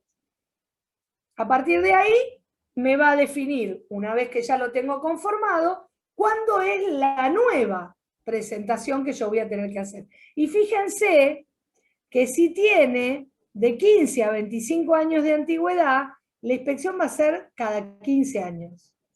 Si tiene entre 25 y 35, cada 12.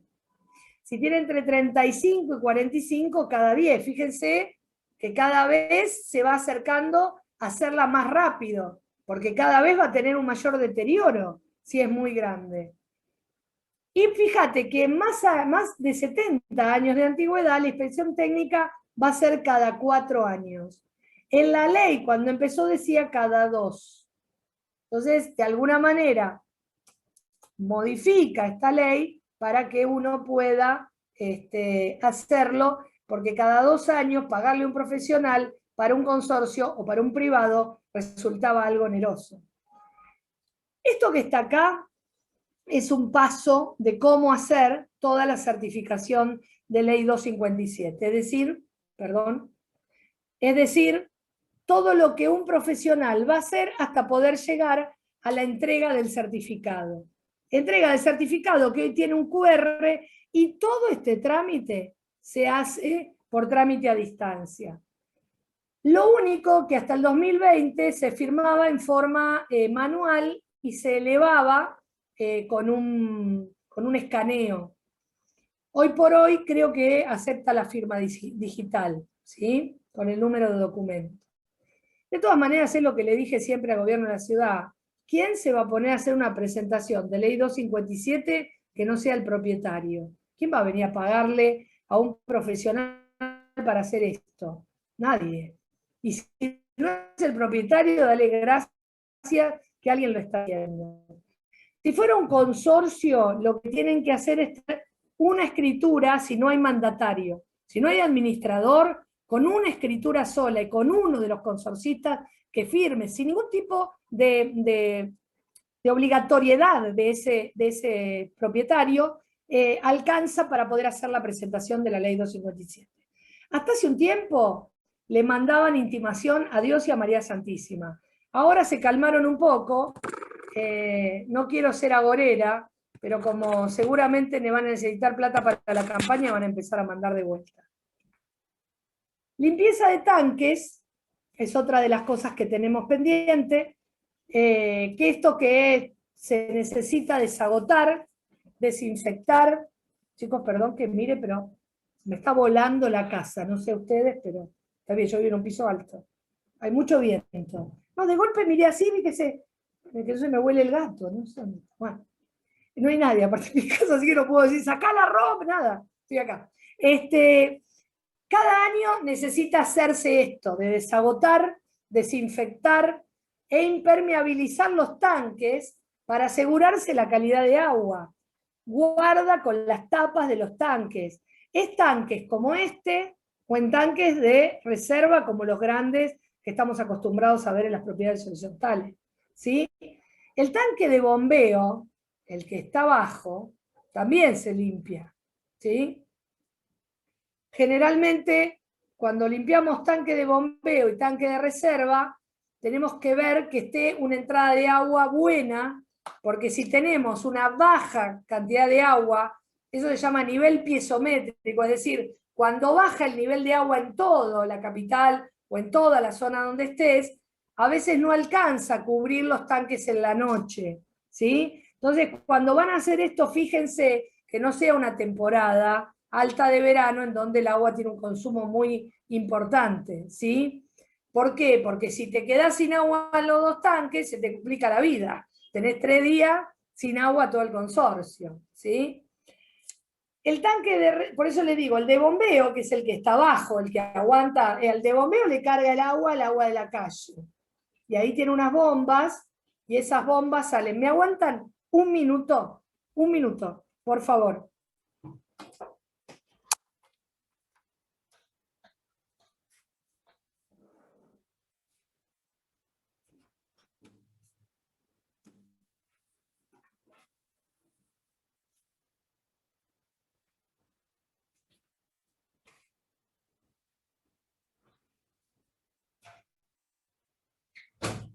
Wow.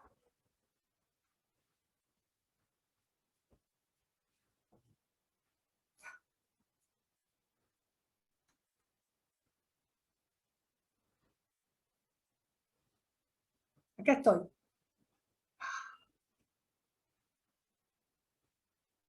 Ah, se me fueron todos.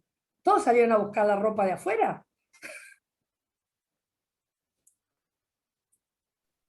No, estamos. ¿Están ahí? Bien, perfecto. Ahí voy. Esto, en general, yo cuando hago presentaciones, suelo hacer presentaciones con muy poco texto, ¿sí? Porque me interesa contárselos, ¿no? Que me ponga a leer el tanque de hormigón armado, como está esta mañana. ¿Por qué tiene mucho texto esto? Porque yo se los dejo después. Entonces, de esa manera ustedes pueden leerlo. Entonces, tienen como un texto que pueden adquirir sin necesidad de estar escuchándome a mí todo el tiempo, ¿sí? Distintos tipos de tanques. Acá te muestra los distintos tipos de tanque y cómo generalmente se hace las limpiezas de esos tanques.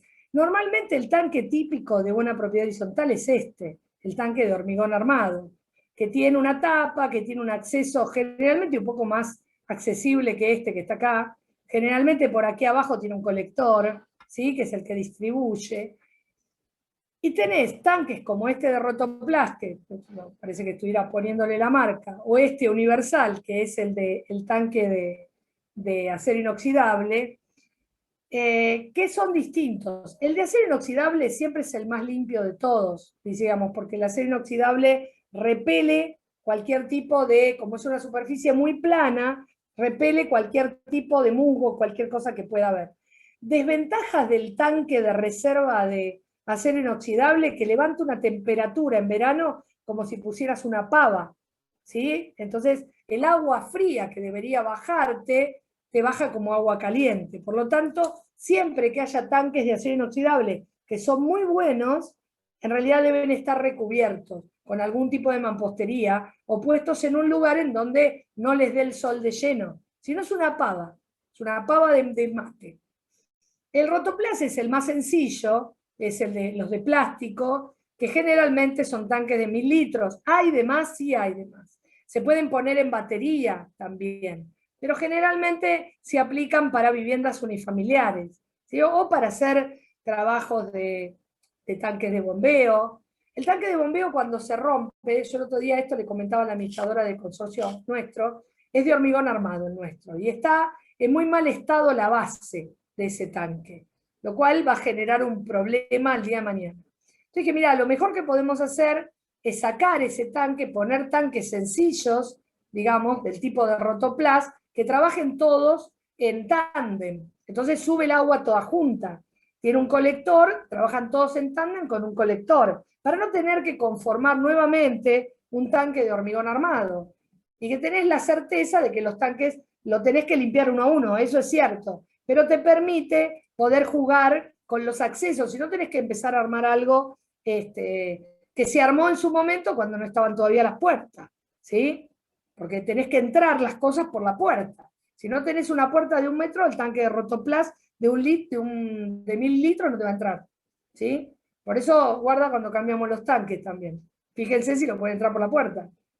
Pasa lo mismo cuando se compran piletas de plástico, que cuando la va a pasar la grúa, no tiene capacidad para poder pasarla, porque esa pileta obviamente no entra por ningún lado porque tiene una profundidad mayor de 1 metro y no puede tener acceso por ningún lado. Peligroso, ¿sí? Esas cosas. Bueno, acá te muestra cada uno de los tanques, tanque de plástico, tanques de acero inoxidable. Te dice las cañerías, les dice, con más de 5 años es aconsejable lavar las cañerías con una manguera hidráulica, especialmente si las mismas siempre que las mismas sean nuevas. ¿Qué pasa si vos lavás una cañería con presión? ¿Sí? Que muchas veces dicen, no, se trabó algo, mejor, tiene sarro, le doy presión para poder, que en ese caso es con una manguera hidráulica, para poder limpiar la cañería. La verdad que la cañería tiene que estar en muy buen estado o ser de hierro fundido, en el caso, vamos a suponer, de las cloacas o en el caso de los pluviales. Si vos a una cañería de hidrobronzo, de galvanizado, le pones una manguera y le das presión, vuela la cañería en el aire, ¿sí? Es decir, y aparte es peligroso trabajar las cañerías por presión. Lo ideal sería que uno las pueda limpiar o pueda tratarlas, las cañerías, con el tiempo se vayan cambiando. ¿No saben? No sé si saben todos cómo llueve. Terrible, terrible, acá se vuela todo, chicos. Miro cada tanto a ver si me vuela en el balcón. Así que tendrían que, ese tratamiento de las cañerías se suele hacer. Algo que les puede llegar a suceder en algún consorcio que tenga un sistema pluvio-cloacal. El sistema pluvio-cloacal de la ciudad, que generalmente está en lugares más cercanos al microcentro, acá por Palermo también hay, las viviendas que estaban enganchadas al sistema pluvio-cloacal, el pluvio quedó arriba más alto que la cámara que tenía abajo. Cuando es pluvio cloacal, toda la parte de cloacas y lluvia pasan por el mismo caño, no están separados, es pluvio cloacal. Cuando llueve mucho, ¿qué pasa? Empieza a subir el caudal de ese caño. Entonces ese caño que antes tenía por acá el espacio donde corría el agua, ¿sí? El agua no, el agua de lluvia y todos los demás elementos que vienen de un baño, está por acá, llueve, llueve, llueve, empieza a subir y se queda por acá. Pero el caño de esta casa, que está acá, terminaba acá. Pero si me lo tapó el agua, no puede salir más. Y se empieza a llenar la cámara de inspección. En muchos de los casos, como eso es un problema de AISA, en caso de Capital Federal, por no haber modificado la infraestructura que tendría que haber hecho, porque hace 1000 años que está privatizada y no hacen nada de infraestructura, las infraestructuras las termina haciendo, en muchos de los casos, la última infraestructura que se hizo fue el gobierno de la Ciudad de Buenos Aires, en el caso de arroyos y pluviales que son que eran adyacentes al Maldonado. El resto no se siguió cambiando. Entonces vos llamas a AISA, ellos vienen con un camión y con una manguera, como la de los bomberos, la empujan y lo hacen que salga para el pluvio cloacal central que está en el medio de la calle. ¿Te tienen que cobrar? No. Pero eso sí, cuando destapás la cámara, tenés la fiesta de las cucarachas. Porque imagínate la cloaca subida y vos lo notás en tu casa. Lo van a tener mucho en las casas chorizo, en casas que son viejas, Palermo, Caballito, en un montón de lados. Y el centro, que empieza a aparecer este problema con las cámaras. Así que ahí llaman por teléfono, AISA se las limpia. Bueno, acá habla de la limpieza del tanque. Creo que ninguno de ustedes les va a interesar limpiar un tanque, ustedes propiamente dicho, pero sí saber qué es lo que lleva o cuáles son los pasos que tengo que tener para poder limpiar este tanque. Entonces cierro las llaves de paso, vacío y cepillo el tanque, en este caso es un tanque sencillo, pero en el otro caso tengo que meter a alguien adentro del tanque. Recuerden que los tanques tienen un cierre de no más de 60, y en las paredes laterales tiene un 50 por 50. Por lo tanto, van a ver que la mayoría de los chicos que limpian tanques son muy delgaditos y chiquitos. Porque cuando estás adentro de un cubo de hormigón y tenés que cepillarlo y limpiarlo bien. Ahora nos ayuda las hidrolavadoras, porque viste que desde arriba podés, si le das continuidad, no tenés problema. Sí, en algún momento va a haber que pintarlo, y eso será en otro momento.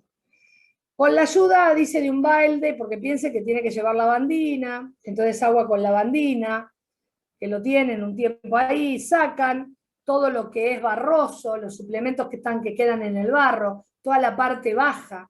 ¿Por qué se tiene que sacar la parte baja y por qué se cierra la llave de paso? Porque obviamente cuando yo empiezo a mover el tanque, a limpiar, toda la basura me va abajo, es como si limpiara la pileta de mi casa.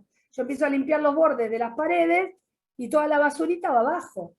Si yo la dejo, me tapa todas las cañerías, porque por donde sale el agua se me va a tapar de basurita en donde están las llaves esclusas. Entonces yo tengo que lograr que eso no suceda. Y cierro todas las esclusas que me van a las montantes, que son las que me dan alimentación de agua. Y si miran el tanque, en los costados tengo otras grandes, esclusas. Cuando termino de limpiar el tanque o cuando vacío el tanque, abro esas grandes, no abro las del resto. Y con esas grandes voy limpiando el tanque. Así es como se limpia un tanque. Luces de emergencia, mamita. Bueno, le digo esto y lo dejo el resto para el viernes que viene. Luces de emergencia, un tema que es muy importante, que los consorcios no estarían dándole mucha bolilla en algunos casos. Es obligatoria la luz de emergencia, porque es obligatoria la salida de emergencia y es obligatorio todo lo que responde a este tipo de señalética de salida de emergencia. Habría que también, dentro de lo que corresponde a seguridad e higiene, hacer una vez al año, aunque sea, un simulacro de salida de emergencia. ¿Quién lo hace? ¿Qué consorcio lo hace? Yo en el mío no lo hicieron nunca, no sé en el de ustedes. Pero debería hacerse, porque en el momento que no ves nada, a nosotros nos pasó acá un incendio en un departamento, por suerte rápidamente evacuado, pero yo de golpe tenía en la puerta de mi casa un urso así, que era un bombero, todo negro, diciéndome, bajá ya, ¿viste? Así totalmente asustada, yo ni sabía qué pasaba, y la realidad es que por la escalera la luz de emergencia dejó de funcionar. Y la escalera de mi casa, como es vieja, no está dentro de los códigos y los cánones nuevos, no tiene un escalón bien plano, en donde uno puede pisar bien, que es la obligatoriedad de una escalera de emergencia hoy. No, tiene esas tipo caracol, que si la pisaste en la punta, más cercano al ojo de la escalera, te resbalás hasta que llegas a la planta baja, más o menos. Bueno, ese tipo de escalera no debería existir como salida de emergencia. Y si existe esa escalera, por Dios asegúrame que la voy a ver, por lo menos. Bueno, todo este tipo de luz de emergencia que desde 1999 viene haciéndose, hoy por hoy, la luz de emergencia de palieres tienen todas una lámpara común y una de emergencia. Entonces vos no necesitas tener un sistema de emergencia distinto. Es luz de LED, entonces tira un montón de luz, ¿sí? Y después, bueno, va a tener que haber en partes comunes, en los halls y después no solo en las escaleras, sino también en los pasillos. Acá les cuento un poco lo que habla de lo que existe en el mercado. Hoy existe más en el mercado que estas cosas que yo fui poniendo, pero seguramente funciona mucho mejor en lo que son oficinas, por un tema de ART, ¿sí?, que en los que son viviendas particulares, que tendríamos que tenerla muy en cuenta porque la ART del encargado también exige esta luz de emergencia.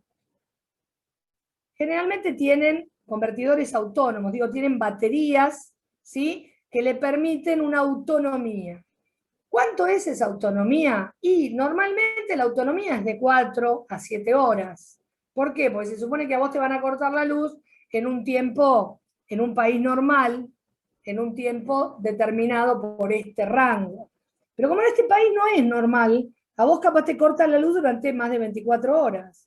Entonces hay que comprar, por lo menos espaciados, algunas luces de emergencia que puedan bancar esas 24 horas. Obviamente salen mucho más caras porque tienen baterías más caras.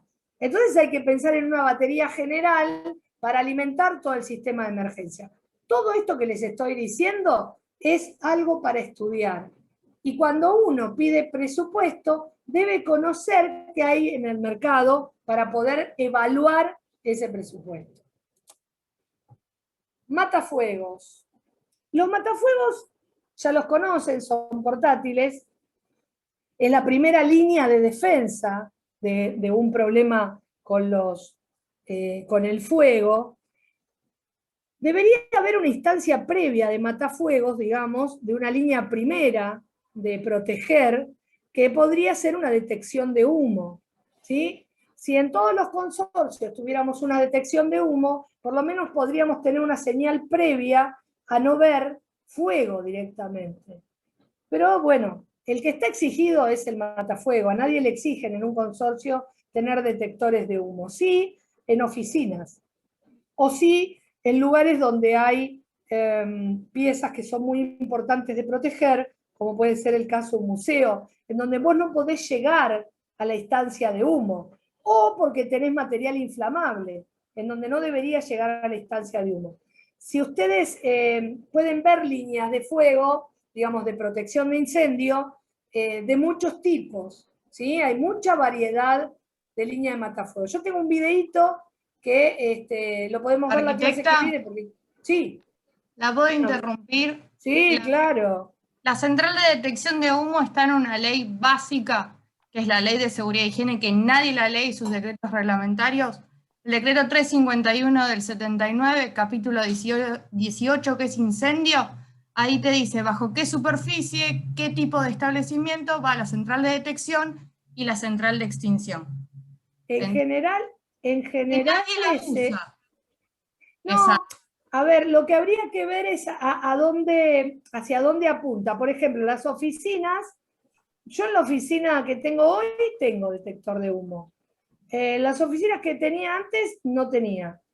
Entonces, creo que también es responsabilidad de las ART obligar a aquellos para tener una... No estoy hablando de la propiedad horizontal, al fin y al cabo, lo que es un beneficio propio, porque el consorcista es un tipo que vive generalmente. Podés tener alguno que tenga rentas, pero tampoco le va a interesar tener un problema de incendio. Entonces, siempre que vos puedas hacer una detección temprana, siempre es mejor. Mirá que voy a esto de la seguridad contra incendio, que dice estos tres aspectos, ¿no? Dice la prevención, que es esto que yo hablo ahora, ¿no? Neutralizando las causas físico-químicas y las causas humanas.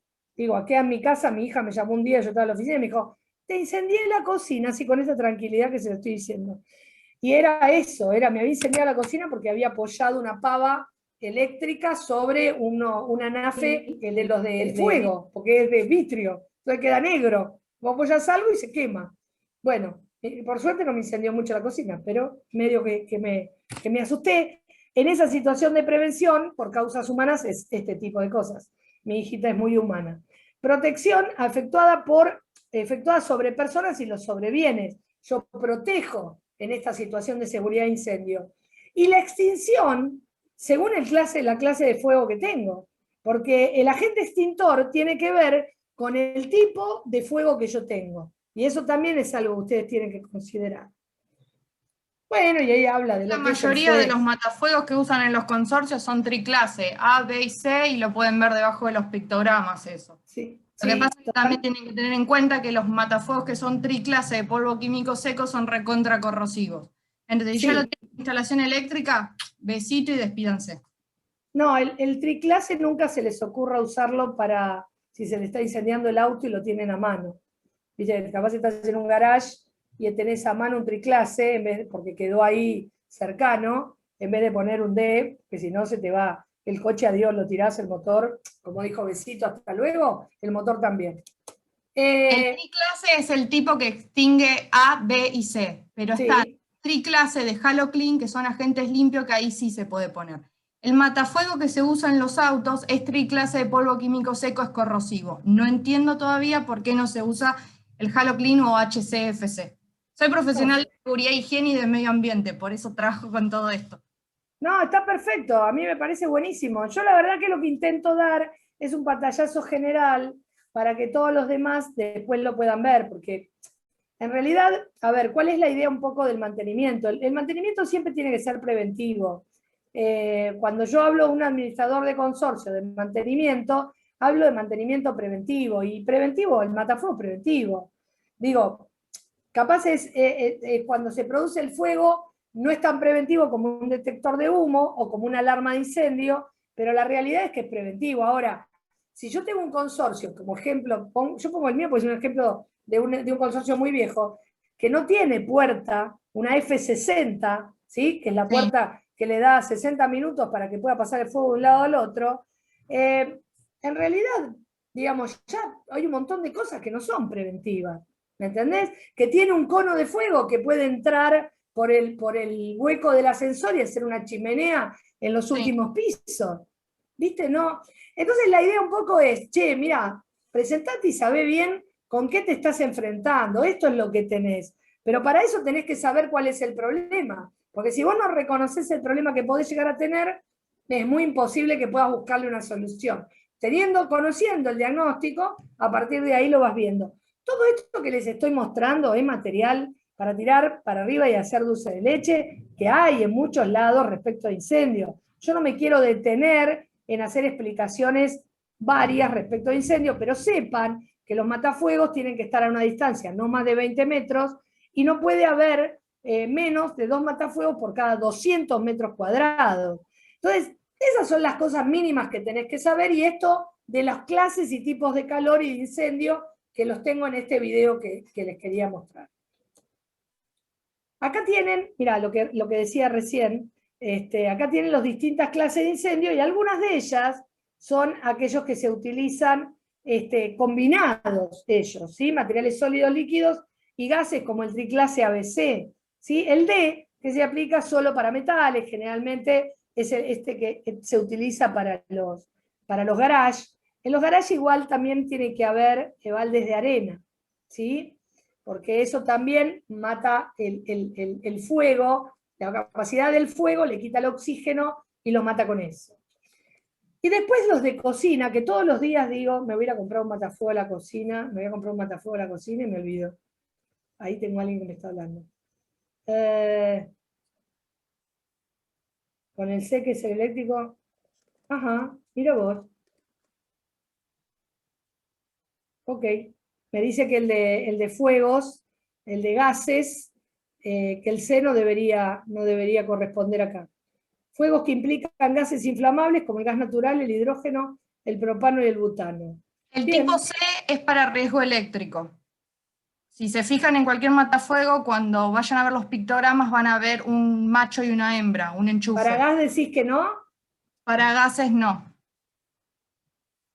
Debe estar mal esta filmina. Para metales está bien. El tipo K es para aceites y grasas. El Sí, tipo sí, eso es la de la cocina, digo. Ahora después lo voy a mirar. Puede ser que esté mal, sí, tranquilamente. Yo no soy especialista en matafuegos. Puede ser que esté mal. Ahora lo voy a verificar. Puede ser, eso yo. Bueno, y acá las clasificaciones de los riesgos, obviamente, de acuerdo a la envergadura que tenga ese riesgo, los tipos de riesgo que pueden aparecer, la clasificación. El leve, donde la cantidad presente del material combustible pueda producir fuegos de escasa envergadura, digo. El ordinario, cuando presenta materiales combustibles que pueden ser de moderada, y el otro que es de riesgo muy alto, que en el caso de hay cosas que se pueden, que son mucho más riesgosas, hay algunos tipos de depósitos o guardas que yo puedo tener, tipos de locales, comerciales que yo podría tener. No sé si vieron hace unos meses atrás, el año pasado fue, un incendio que hubo en una perfumería de pigmento en Scalabrini, Ortiz y Corrientes, que se encontraba en una planta baja de un edificio de propiedad horizontal, y lo que le produjo la mayor cantidad de incendio, que mató a uno de los bomberos, no sé si uno o dos, fue que abajo tenía todo material inflamable de aerosoles.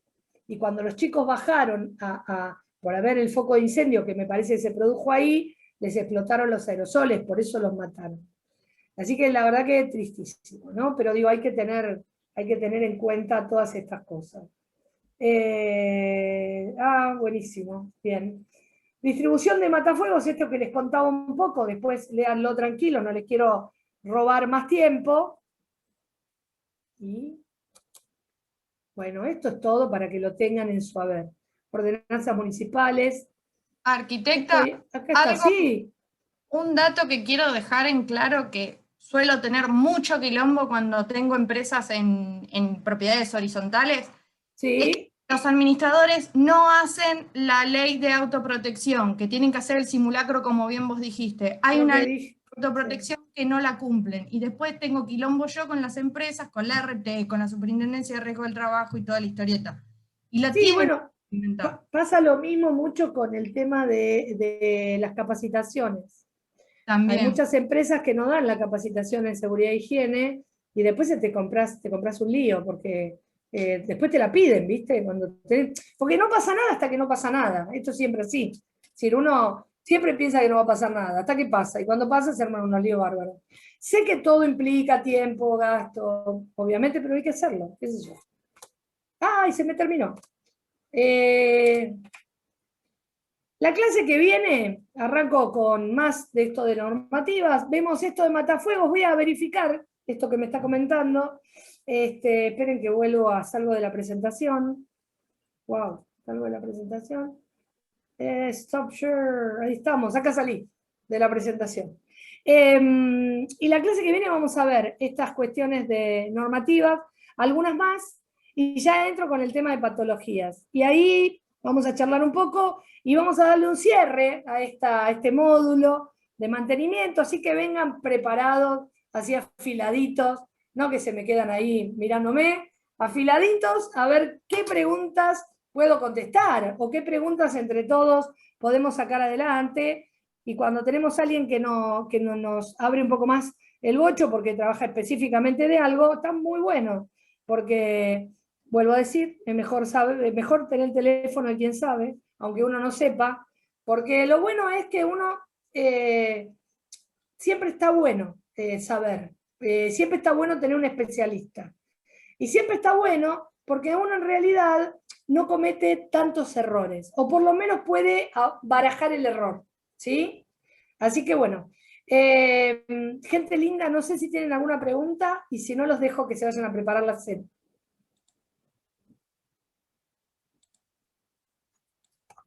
¿Nada? ¿Ni una?